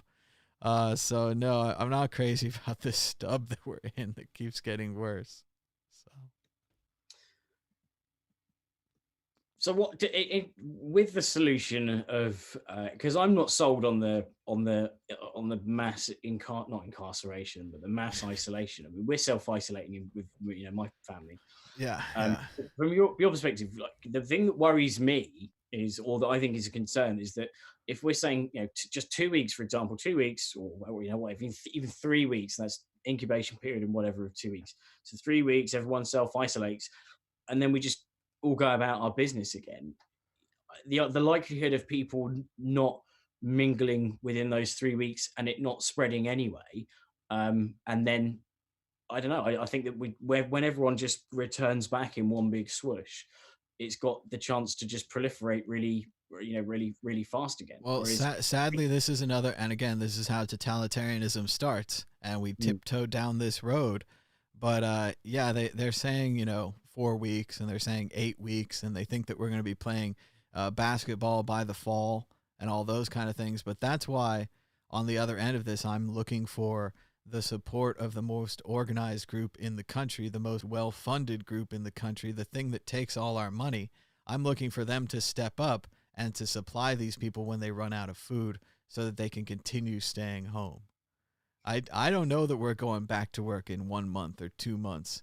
I think if you looked at the graph, we had a chart the other day where we talked about the coronavirus, and we did a whole show, and everybody just kind of put their information up there. And the two scenarios that I saw to survive the coronavirus is, number one, don't get sick. Don't get sick is the hardest scenario by which to survive the coronavirus. This requires staying home. It requires changing your life, not going to concerts, not going to social events, not going to bars, not going to restaurants, no more casinos, no more fun, right? For 1.5 to 2 years. Then you get the vaccine. Presumably the vaccine works. Meanwhile, the coronavirus is mutating. There's other versions. There's going to be other vaccines. This fight's going to continue, right? This is a lifetime fight where we're saying, oh, there's Corona, Corona 2020. Then there was Corona 2024, Corona 23, and there's all these different versions. And which one did you get? I got the red one, and all these kind of things. So that's number one. That's the don't get sick. And that also, immune boosters, eating well, having food in the house, keeping mentally sane, right? Because you're essentially on, solitary confinement practically. So that's our best case scenario. Our scenario number 2 was get sick. So if you get sick, you hope that you live. You hope that they have a hospital bed for you. You hope they have a ventilator. You hope you're not in one of these restricted groups already, the immune compromised, the elderly, so on and so forth. And that you live through that. You develop some kind of antibodies to this thing. At least you have the antibodies to coronavirus 1. There's going to be multiple versions down the line, and you're going to get sick again, and so on and so forth. And that one might kill you, and the next one might kill you, and whatever. And we live in the world of the virus now. So those are the 2 victory scenarios. And it turns out that victory scenario 1, staying home, also has the benefit of not getting other people sick. And that's, all the socialist things, all the communist things, all the libertarian things, all the, individualism versus cultures, all those things.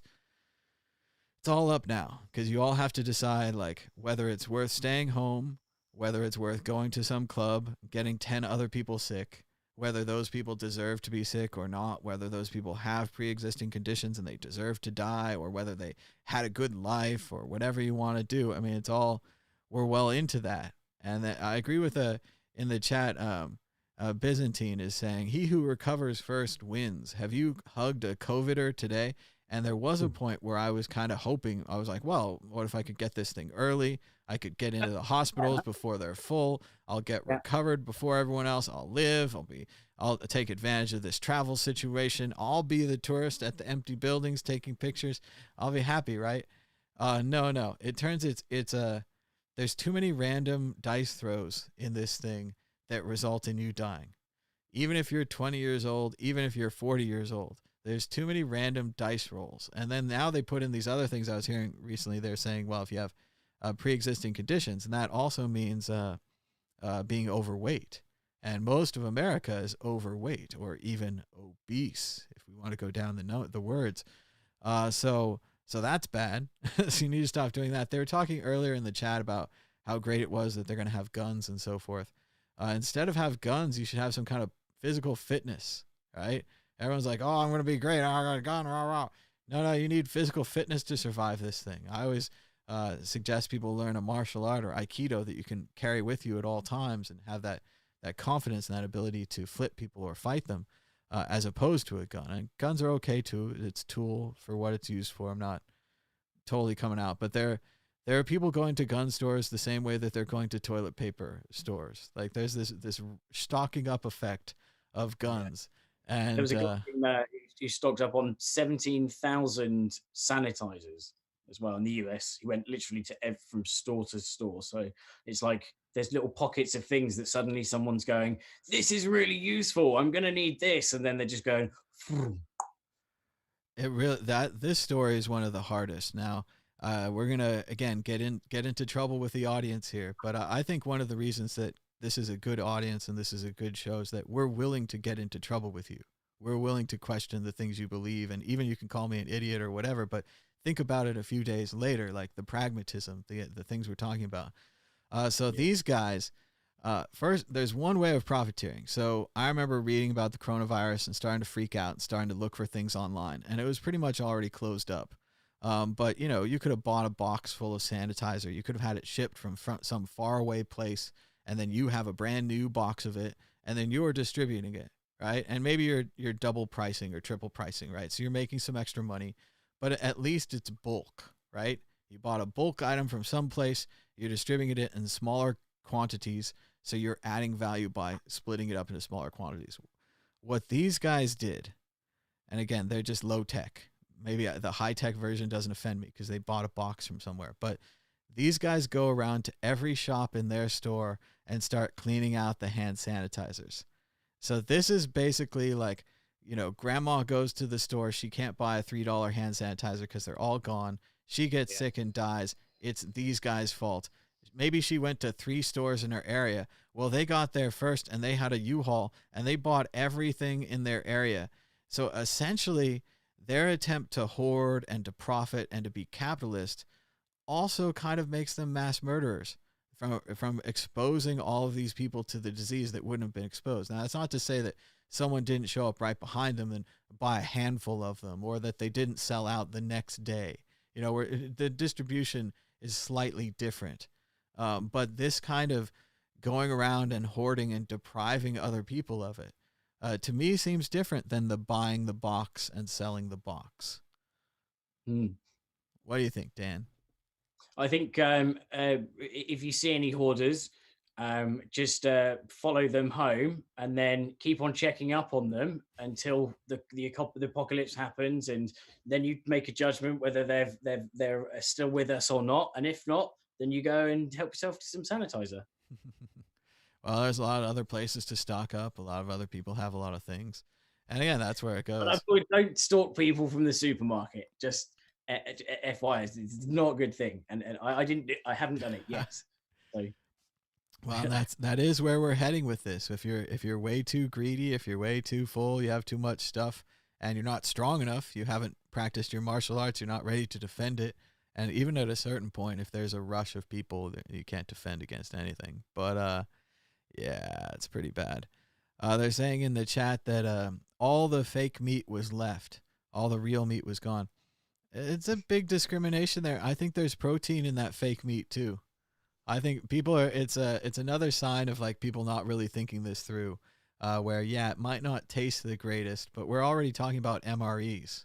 We were already opening up the discussion at having your food delivered by box by the military so that you can stay home, so that you can maintain this quarantine. Because this is our new society. This is our new world.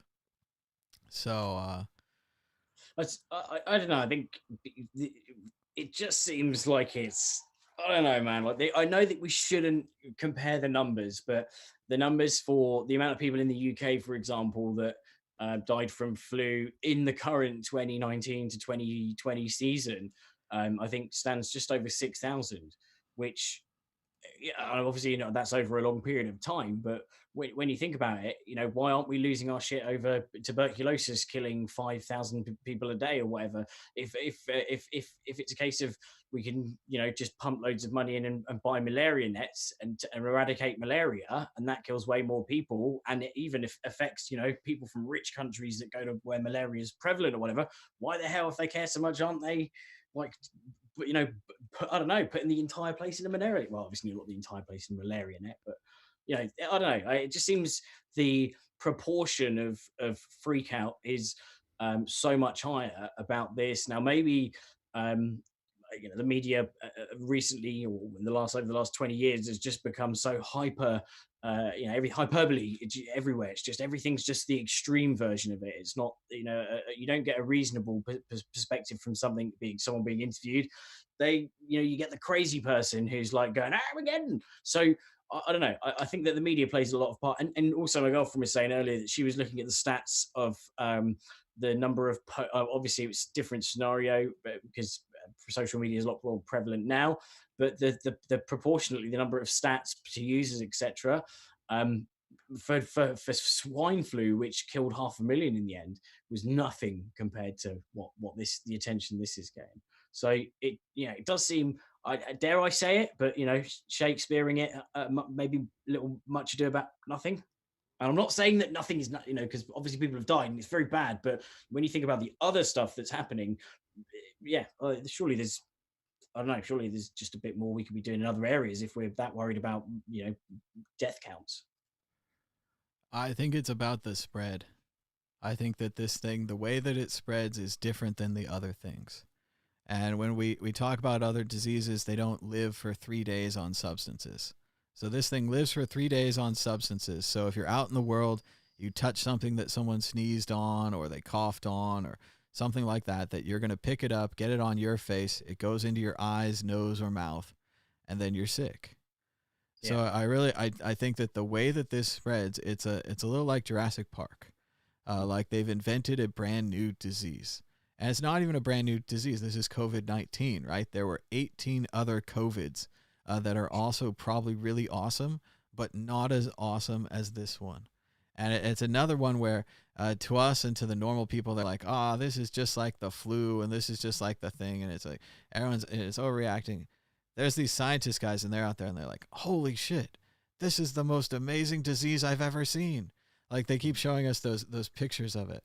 Let me see if I can get a picture of COVID-19. It's the coronavirus, right? That means crown, corona. And that's what all these little things are, is these are the crowns. This is the spiky things. This is the way that the virus looks. And I keep thinking of these spiky balls, and I keep thinking of them as like the world's greatest virus. Like these are these incredible spiky balls, and these are the things we have to beat. These are the enemy. Everyone's looking around. They're like, the enemy is socialist, the enemy is communist, the enemy is Trump, whatever. No. This, like the guy saying in chat, this beautiful virus is the enemy. And it's better than anything we've seen before. Like this is the flu. It just doesn't spread this good. It doesn't kill this good. It's just not as good. And it's the same kind of thing. Like it's funny to be in this again of the whole, you're not the real Jesus and you're John the Baptist and you're not the Messiah. You're like a very good Messiah. You're like a very good dude, but you're not the Jesus. This thing is the Jesus. This thing is the thing. This is the thing that's going to, kill us all. This is the thing that's going to, do whatever. And again, if we overreact and we go home and we sit at home for a couple of weeks and we eat some MREs, so it goes. I know it's like, it reminds me of, I do kind of like, I agree, I totally agree with you there. I do think everyone's losing their minds a bit, but I do think at the same time, if you just practice slightly, but if you practice better health, then it's ultimately the greater good. And it reminds me of that cartoon where it's got like there's a presentation or whatever, and like on the wall is like, I don't know, like reduce carbon emissions, cleaner air, stuff like that. And then someone's going, what if Greta's wrong and we're doing this all for nothing?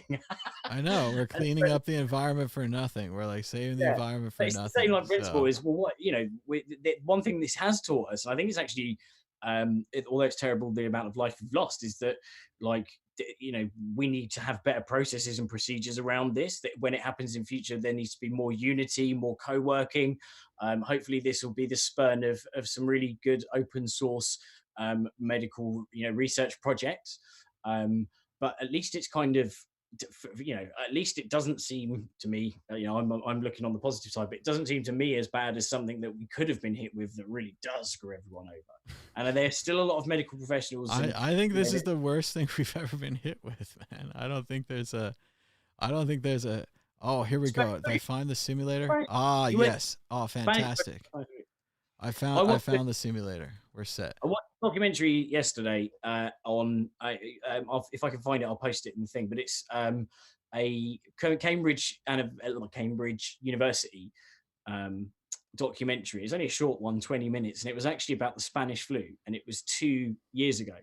And the thing that really made my eyes open even more, and more open to the idea of not doing nothing but delaying the cause, was that, and bearing in mind this documentary was 2 years ago, and one of the researchers, she said towards the end, she said, basically, we're going to have a pandemic in the future, which we're just not going to be able to stop. So what you need to do is be more proactive in delaying it and making sure that we can handle the loads that we do have at the time. And that kind of made me think, well, actually, that's an opinion about this delay theory that wasn't being made in pandemonium panic, mode. So I think that that kind of gave me a bit of a boost in my belief that it seems like delaying it could work out well. All right, so we have an update from the chat. I was wrong on the 19. 19 is the year that the first case was documented. So my mistake on the COVID. But I do believe, let me check, that is COVID, it's a class of virus or a type of virus? Are there other COVID? Yeah, so coronaviruses, there's different types of them. I don't think there's not 19. I don't know, maybe it is, no, but maybe it just happens to be a coincidence. But no, there are more coronaviruses. All right, so I'm generally right, but I was wrong on the numbers. So I want to admit that, be clear with that. I did find the article. It's from the Washington Post. So we see here the orange dot is a sick person. So the sick person goes on and infects other people. And our population of 5 people, everyone caught it, right? Boom, done. So in real life, a recovery person neither transmits or becomes sick again. So we can see here, everyone has received the disease, so they do not become sick again the second time. Let's scroll down here. We're getting into some bigger things. Maybe we'll get smaller. No. So this is over time. This is the change over time. We can see the people, they're recovering, they're spreading around. They're spreading the virus. And as you can see, pretty much everyone, all our little dots are turning orange. They're starting to turn pink. They're recovering. So everyone got the virus. Now let's see. This was a temporary quarantine at Hubei. But as you can see here, they opened and reopened the quarantine, right? So the quarantine's open. It spreads out into the normal population. All of our blue balls are turning orange. Everyone is infected again, right? Yeah. So now let's see what we've got. This is called social distancing. So the dots that are frozen are staying home, so they're less likely to get infected. So if we look at the change over time, we can see that it's a longer, slower change than it was if we're all out and about. And this isn't about this disease or that disease, the flu. Any disease would work in this model. So staying home slows the growth of the disease, allows the hospitals. Now here's even more people staying home. So like if just some people stay home and other people go out to the stores, it still spreads. But look, if everybody stays home, like it hardly spreads at all. Like this is it. This is this is it. This is what we have left. And there's you can be in denial of this. You can say it's not happening and it's going to be less or whatever. But that's pretty sure this is it. for when if it comes back. So if it's a non-immune thing, you do 2 months of isolation, but as soon as someone gets it, the wider population goes back, and the rat race begins again, it's just going to go blah, blah, blah, right? Yeah, well, but it can't. Well, the theory is that if you get sick with the virus, you develop antibodies to the virus. So we do have these people that are recovered in our simulation. They're not making more people sick. Yeah. So eventually, like if we let this thing run long enough, it doesn't. Unfortunately or fortunately, it doesn't have a dead people option. It only has recovered, healthy and sick. But eventually, these people are all going to be pink. They're all going to be recovered. And that's what they're talking about, that herd immunity, where the virus gets on one guy and maybe it's on him for a week, but it can't spread because he's immune. And all the people he comes in contact are immune. So the virus dies off unsuccessfully, right? The virus does not spread, doesn't get to, eat any humans. So.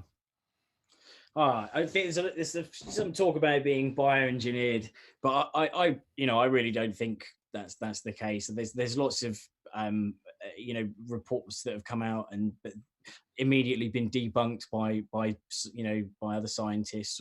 So I don't think it's I definitely don't think it's man-made. It's still really funny that the Umbrella Corp logo from Resident Evil is exactly the same as like the Wuhan biomedical facility.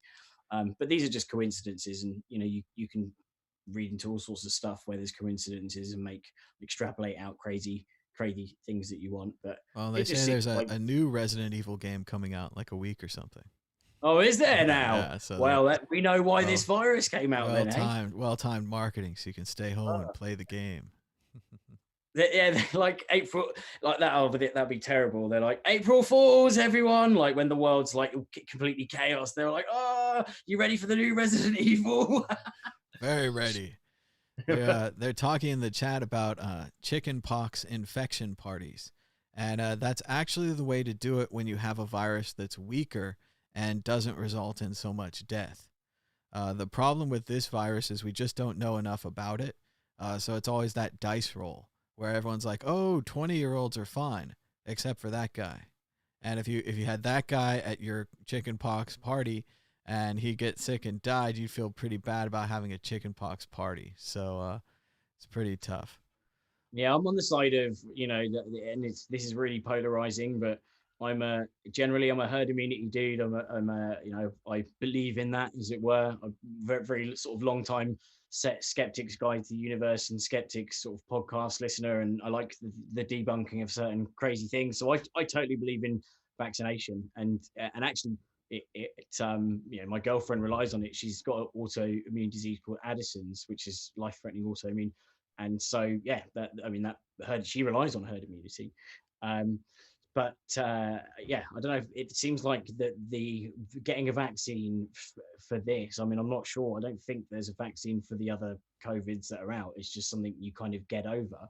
But the worry is now that we don't have enough data to see if you do get over it. If it's not mutated so much that it does get back in. But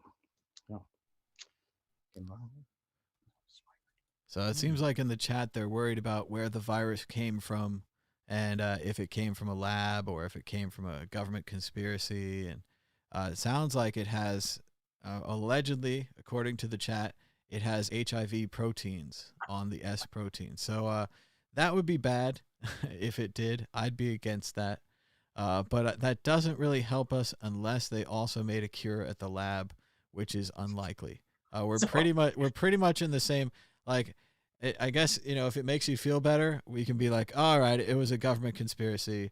But either way, somebody's grandfather is going to go, right? It doesn't really affect the situation that we're in unless the government conspiracy also created a cure. And then we just need to track those guys down. Now, sure, if there was a government conspiracy, it was created by a man, we could get that man to work on the cure. That'd be good. But in general, I don't see how productive these are. And sure, later on we can have all that. And the same thing with we could be nitpicking Trump's response to the thing, how he did nothing, how he didn't lock down cities, how he didn't stop travel. And we're going to later. Like later on, we're going to have a hearing. We're going to have evidence. Everyone's going to be interviewed, like if there is a government, if there is a future.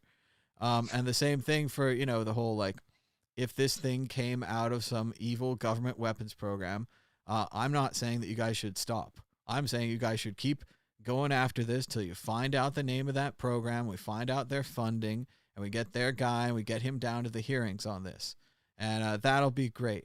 But the problem is I'm still in this virus-infected world, and unless they made a cure, which it makes no sense to make a bioweapon and then make a cure. Like, that's not our problem. Our problem is the bioweapon. So I can only imagine it seems like a computer geek thing, but the guy would be in the office and he'd be like, we ain't making no cure. We're making the bioweapon. And again, I don't know how you want to be designing bioweapons and making that your life's work and so on and so forth. I guess it's one of those, it's a dual use technology. You're like fighting the viruses, and I made a great tool to fight the viruses, and they took it from me and they turned it into a virus. They mutated my work. They made it wrong. They took our virus. They took our virus. So I was researching, so I was checking out well, Googling, as it were, is Snopes for the HIV proteins and the COVID thing, and the top answer that actually came up is Anchor butter contaminated with HIV? Like some of these rumors are hilarious, and there are also Cadbury's, but no, Snopes does seem to say that from what I'm looking at, it seems to say that they've actually, it's been debunked. In summary, the whole HIV, purposely put into COVID sort of myth. Well, if we continue down the rabbit hole, basically what Martin in the chat is saying is that China created the virus to destabilize the U.S. and that they believe they could handle the virus with their quarantine and so on and so forth, but that's going to wreck the United States. So, there's also another rumor. So the one that I saw earlier was that what was it, that so there was the military games, and I don't believe any of this crap, by the way. I'm not a conspiracy dude, but there was the conspiracy that the Americans went to, because obviously there's been a bit of brushing up with China in general, the Huawei thing and all that, and the trade wars. So the Americans went to China, and they actually took the virus to Wuhan, to the the World Army Olympic Games or whatever. But there's just too many of them. Like there's people take any set of circumstances, and you can make up any story that sounds logical, and someone's going to believe it. So I think that there would have to be a lot of evidence for me, like proper evidence of any form of conspiracy before I could believe it. And so far, no conspiracy's really proven itself to me. I don't have a hard time believing it. I'm willing to believe the worst about people.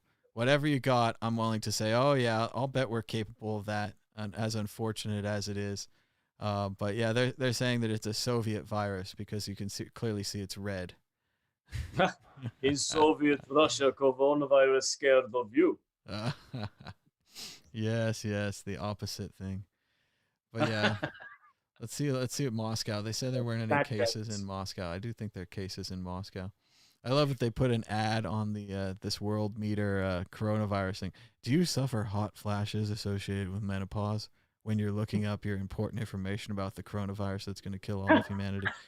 Oh, my priorities are all out of whack. You get me going. Are you having a hot flash now? I'm thinking about it. Let's see. Russia. Oh, look, I love Diamond Princess is still on there. Oh, I do love it though when ad placement is they kind of they they use Google AdWords or whatever, and it kind of picks up on the wrong content. Or there's one of there was a newspaper, and it was like, I think it's the Daily Mail or something, and the article was about very, terrible article. A guy who sadly killed his wife and then and then left her in a cupboard for a few days and just got on with his life. And then the bottom half of the paper was like a DFS furniture store, and it was like a cupboard sale now on. I love that. It was bad, very bad, but funny. But not bad. Let's see. I'm looking at a Chinese speech from 2005. I don't know how to take all this in right now. It sounds like he's talking about the bird flu and that it would be acceptable. I think he's generally justifying what they're doing. So, yeah, I don't know. They seem capable of it, but we're not. I don't know, we're not totally going to go in that direction. It does seem like it's spread in Russia, and again, that's the way all these horrible things work. Is that in order for the Chinese to do it, they'd have to do it to their own people. So it's one of those like horrible things. Well, it's the same with any other big pharma type myth is that, obviously that people do work on greed and work on money and turn into evil people when money's around. But there's a lot of people that work for pharmaceutical companies, and there's a lot of their relatives. You think about the wider tree of all the people involved. And so it would have to take a lot of people making a lot of terrible decisions, and all ignoring the impacts on their family and friends. And I think this scenario is the same. And Boris is under a lot of fire, and obviously, a lot of people don't like the current approach. But ultimately, you've got to work on the data and try and worm your way through what is a misty sort of path at the moment. Well, the chat's going all like full conspiracy theory, but I'm pretty much with you on these things. I'm not completely disagreeing with you. So yes, could the Chinese have done this? Could this all be part of a thing? Once again, even if this is true, I don't want to focus on the past. A lot of these conspiracy things, like I've watched Alex Jones, and all that kind of thing. He focuses on the bad event, and he gets all mad, and he's like, "Oh, we can't change things. It's in the past." I want to change things in the future. So if somebody did this to us, I want to get the evidence and find out, and then I want to take appropriate response. I don't know what that means. The same thing with if Russia hacked our election. If Russia hacked our election, and let's say that they tilted it towards Hillary, presumably I would be Democratic, so I would be in favor of that. So I would still want them to stop. I'd still want them to be found. Nobody messes with our election. That's just above the thing. And yeah, we've messed with other people's election. So nobody messes with ours. We have to have some kind of a democratic standard. We have to have something where we're like, oh, well, at the top, there's one that's fair. And Jimmy Carter lives there. And he doesn't have to, go and, judge his own elections and change his own things. But yes, I don't think that's acceptable. If this whole virus thing is some kind of conspiracy, I don't think that's acceptable either. And it's also the question of being found out. If they did this thing and they are found out, the world is going to respond. So if this is some kind of evil Chinese conspiracy, I don't know what's going to happen, but I don't think it's going to end well for them. But here's the creepy speech. If you guys want to check it out, I'll put the big words on the screen, and you can go check it out. So, where is it? Speech by Comrade. Yeah, they can Google it, or the guy had the things in the chat. But there's one other thing Jeremy said in the chat down there, so I'm going to go back to that, is will Trump be president longer? Am I willing to delay the election? And pretty much I'm on a yes here. I think, Dan, you've already had the English elections are delayed a full year, which as long as you schedule it and it's orderly and all sides approve, and I know I don't like this slippery slope that we'd go down, but looking at the primaries, they're allegedly, and we'll see 24 hours, a lot's happening. Allegedly, they're going to have a couple primaries tomorrow, and people are going to go down and stand in line. Then they're going to register at a desk with an older person, probably a volunteer. Then they're going to stand in a little box, and they're going to touch things that people have previously touched. So it sounds like we're having an infection festival tomorrow, and we're going to be spreading the virus, and that we work for the virus, and we're trying to get the word out. The more people vote, the more people can get the virus. And that's absurd, and that's only just a primary. That's not even the one election above all elections where everybody goes outside, stands in these little boxes, and stands close to each other. I think we've gone through a paradigm shift. To some people, we sound absurd and conspiratorial, and we've gone through the Black Mirror, and we're going to be looking back on this in 6 months and laughing. And I think that'd be great. I think that'd be great. I want to be wrong. Like let's do it. Okay, nothing happens, goes away in 6 months. Market recovers, Bitcoin recovers. We lose all our money. We have a bunch of extra canned food. Like let's do it. I want to be wrong. But I'm afraid. I mean, and a lot of these things that the prepper guys are talking about in the chat, how they prep for a lot of things, but this is the one, and all those things. I'm afraid. I think this is the one. I mean, we're trying to be reasonable and all that, and I could be wrong. But no, I think this is the, this is what we practiced for. This was what the society was about. This is all the things that we built. This is what they're for. And nothing compared to what we could have, man. I think that I'm maybe I'm too blasé about it, but geez, like I think they can imagine if it was like a proper visual like illness as well. It was like coughing and spluttering blood, and then suddenly people were falling over. And you think, what wasn't that what they before? Think about what the reports that were coming out from China when we weren't able to. There wasn't a huge amount of information coming out. Was all the craziest stuff. It was like, oh, there's literally, my mum was sending me pictures of people falling in the street, like tombstoning it, just suddenly going boosh. And it seems that over time, the more and more information that's come out, they're a bit draconian about stuff, but it wasn't as bad as they initially said. And I think that there's a ripple of panic that's happening in other countries where we probably should be seeing, if it's real pandemonium as people are saying, we should be seeing loads of videos of this. I mean, everyone has a mobile phone. Like a $10 phone now has probably takes HD videos. So kind of like the fact that, I don't know, ghost sightings have gone down since cameras are involved. Like there's a funny graph I saw of that.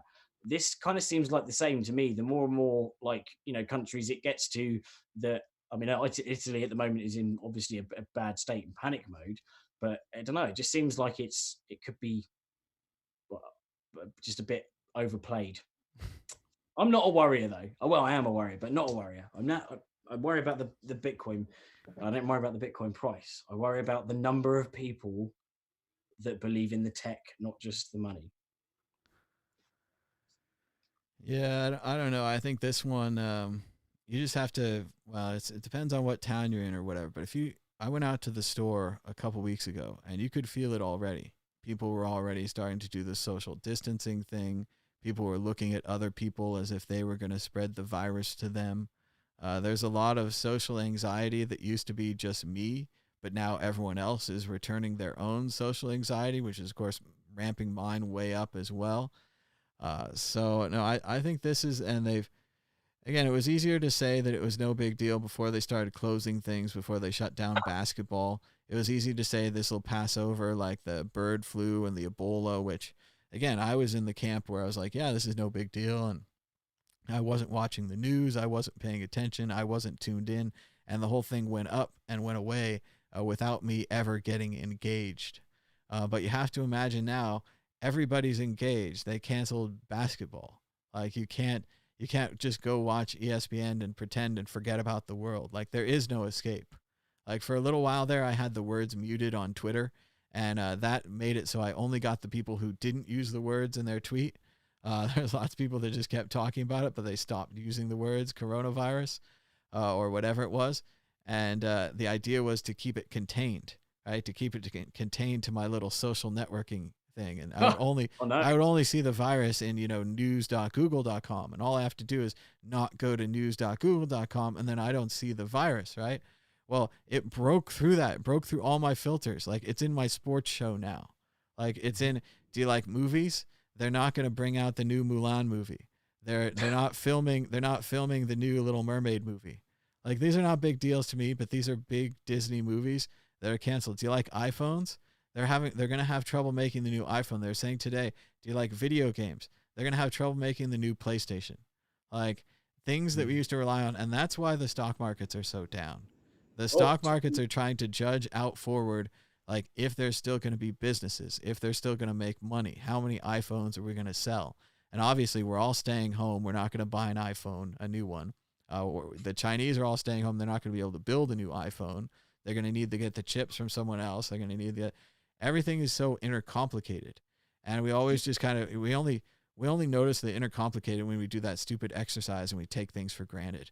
And you're like, oh, think about how many people had to build this iPhone and how many people had to machine this and make that part. And this came from this, and this is a computer chip, and it has programming, and it has all these things. And you watch the credits at the end of the movie and you're like, wow, food service and craft service and all this food and stuff.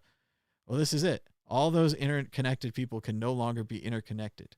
They can't do the things that connect them together. So that's why this stock market thing went down. Looking right now, is it still open? It's cracked below 21,000 again. So it's retreating again after they had a little bit of a bump, presumably after that Fed news that the Fed would put out 500 billion. They're going to put out another 700 billion into the market because they're afraid that no one's going to be able to make widgets. No one's going to be able to sell widgets. There's not going to be a new 2021 widget. There's not going to be a new 2021 car. Like these kind of things. These are like that just didn't happen with Ebola. Like maybe it happened in one country where one country had to say, like, because of this horrible virus, and it's, no offense, it's probably a developing country, right? I was going to say third world or shitty, but no, it's probably a developing country. They probably had it. They got wrecked for sure. But the problem is this virus is so good, it's turned the whole world into a developing country. And all of our preparations, our hospitals and our medicine and all these things, total joke. That's why I'm talking about the military. When you talk about somebody, like, we were laughing at them. We were laughing at the Chinese. It was like a month ago. They were like, we're going to roll out hospitals in 2 weeks. And everyone's like, they don't care about building codes. They don't care about union rules and all these like advanced environmental things that we have here that usually I'm in support. I'm like, let's not build it on a burial ground. Let's not build it on a fault line. Let's not dam up the river to build the factory. All these kind of things. But no. This was the time. And the Chinese got out there and built those hospitals. That's a cool thing though, right? Like, it's a cool thing, but it's not happening here. Like, we don't have the organization. We don't have the structure. We don't have we don't have a federal government anymore. We pretty much lost the feds, which normally, good thing. They can, leave us alone, let us have our medicinal drugs and whatever else. Normally all good, right? The only thing the Fed does is hide aliens from us, right? Those bastards, alien hiding bastards. No, this time we needed them. This time we needed the centralized response. The businesses needed the bailouts. The businesses needed the guidance. They need to say, we can't run our bar anymore because our bar acts as an incubator that makes more people sick.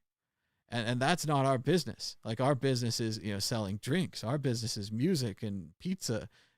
Making people sick, not our business. But obviously we're going to go out of business unless we get funded, but we can't get funded because there's no bailout, because there's no central government. So yeah, we're in a real hard time, a bad time to be hit by this. And this is one of those, we say it all the time about Bitcoin, and we're always saying it in a positive way for our people, in a negative way for their people, that Bitcoin is a black swan. And a black swan is an event that can't be predicted. And it's an event that not only can't be predicted, but it's a sea change, right? A sea change is when all the old water goes out and all the new water comes in. Well, our new water is full of coronavirus. Everything from now on is coronavirus. So no, I don't think we're out of this in 6 months. I don't think it's going away when the heat comes. They're saying now that heat and humidity will kill it.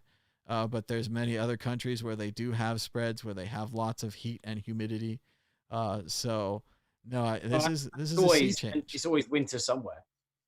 Yeah, it's always winter somewhere, and those people are going to be sick, and the virus is going to go there. And the virus is a world traveler. The virus goes all the way around the world. The virus is experienced. He always packs his bags. He's always prepared. He's always infecting new people. And the thing about this virus that we can't understand is that it destroys its host, right? Like, humanity kind of destroys its host, like we mostly destroyed the earth, and eventually all people go away. But now this virus, it makes the big time by wiping out the place that it lives. It's not a parasite. It doesn't like work with you. It wipes out the place that it lives. It's a it's like nuclear guided missile. I mean, we need to get up the classic picture of like what a virus is. Let's see. Here's Google. Let's see. Because yeah, it's one of these. It's just the best one of these we've ever seen. And you know, you didn't go to school studying these things. I didn't go to school studying these things. We got the basic little information. I could draw you a picture of these, and we'd put the DNA or the RNA for the virus inside there, and it would infect the person or the cell or whatever, and it make the cell into one of its things that makes more of itself and all that. Well, this is it. Everything, you know. Scary looking, aren't they? It looks like if Ethereum was an object. We've been infected with Ethereum. It's gone way too far. So, and yeah, I mean, I hope I'm wrong. I agree with everyone in the chat. Call me mad, whatever you want to do. That's fine. I'll take it. Because yeah, I think we're gonna miss the old people. Like, as a historian, I know it's going to interfere with books and work and other things where interviews are going to be missing, valuable contributions are not going to be made. Even as a historian, histories are not going to be written because the people who are supposed to write them are going to pass away. But like Byzantium General says in the chat, so when do I get my Lambo? I think we're pretty far away from Lambos now. We are down 5.81%, still hovering around $5,061 with a high of $5,948 and a low of $4,513. So look at that range there, 6,000 to 4,500. That's a $1,500 range that we're rolling through. So pretty crazy times to be alive in. Obviously, if you were some kind of mind-reading, amazing trader, you could have caught all the ups and downs and already bought yourself a Lambo. What? You didn't make Lambo already? I shorted the longs and longed the shorts, and I triangled them. All of my triangles said it was time. And the magic 8 ball. I know. Oh, that's a good one. So we'll ask the 8 ball about coronavirus. Yeah, ask about coronavirus. First we'll ask the price. We've got to be really careful because, we could bring on some sort of not false prophecy, but, what if we predict something terrible? Well, if it predicted it was wrong, I would just disagree. I would overrule the ball. We'd have to go 2 out of 3. Are the coronavirus fears over? Let's see. Is the coronavirus a big deal? Yes or no? As I see it, yes. So the ball agrees that the virus is a big deal. But the price of Bitcoin, 5,000, that might be a little low. Let's see. Will the price of Bitcoin be higher next week? It is certain. So there you go. The ball says coronavirus is a big deal, but the price might go up anyway. So pretty wild stuff. Musk said Magic 8 Ball if coronavirus or COVID-19, you got to be specific because the 8 ball needs the extra bits of information. Is COVID-19 going to have a higher death count than Spanish flu? All right, higher death count than Spanish flu. My sources say no. Yay! I don't know. That's not one of the panicking. That's not one of the confidence ones. I don't really care. That sounds like they have bad sources. Bad sources, ball. Good cap on it. That means I like that range. We're in the lower estimates now. Well, it looks like they're mainly fighting in the chat. We are going to keep the phone lines open if you guys want to give us a call. Otherwise, we might head towards the end of this show. We've been hanging out for like 2 hours now. Dan, I don't know if you want to just hang out some more. I think we covered the virus and the price pretty good. Yeah, it's definitely a very scary scenario for a lot of people, especially with the people that are immunodeficient, the elderly that have to or have been advised in the UK to kind of hold back and stay inside and isolate yourselves.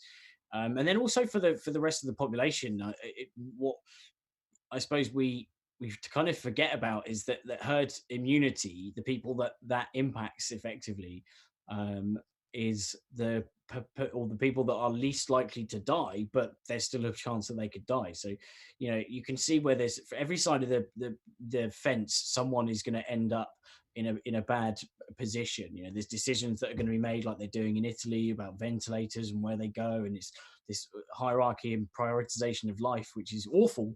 But doctors are having to do it.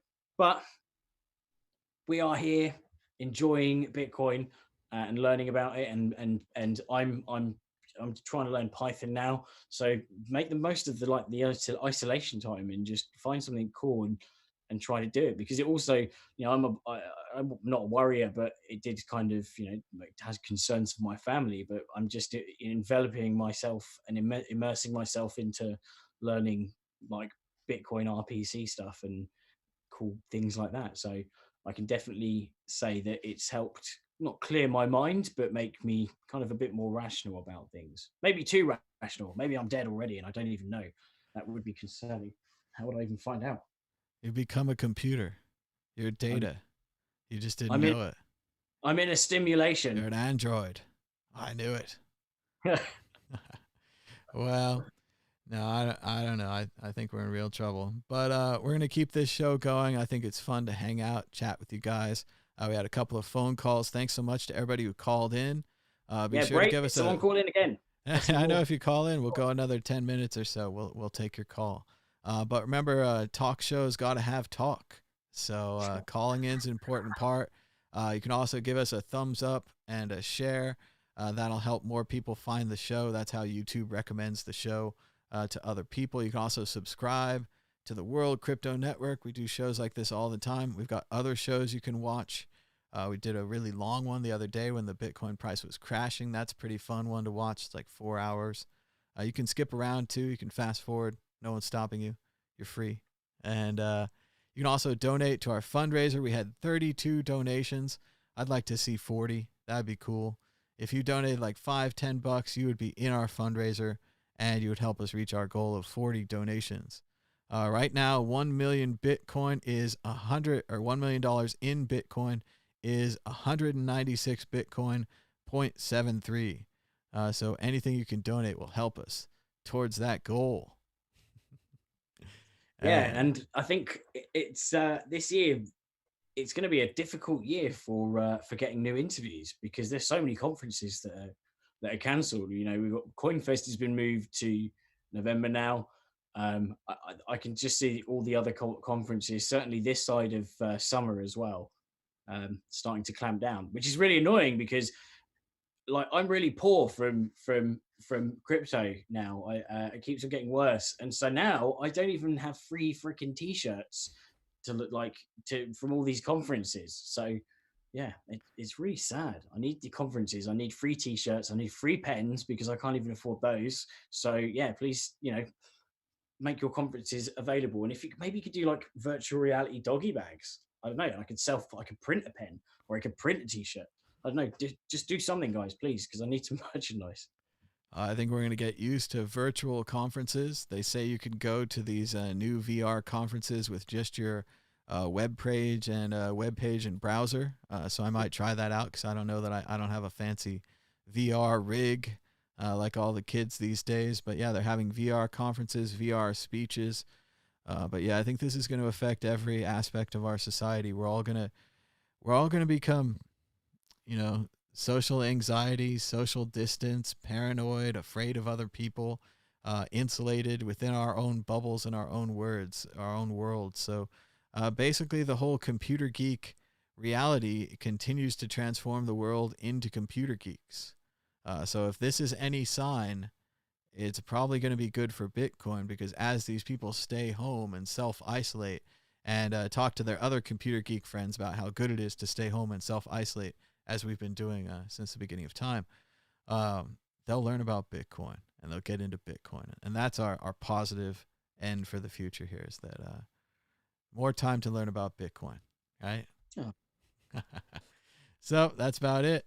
Until next time, bye-bye.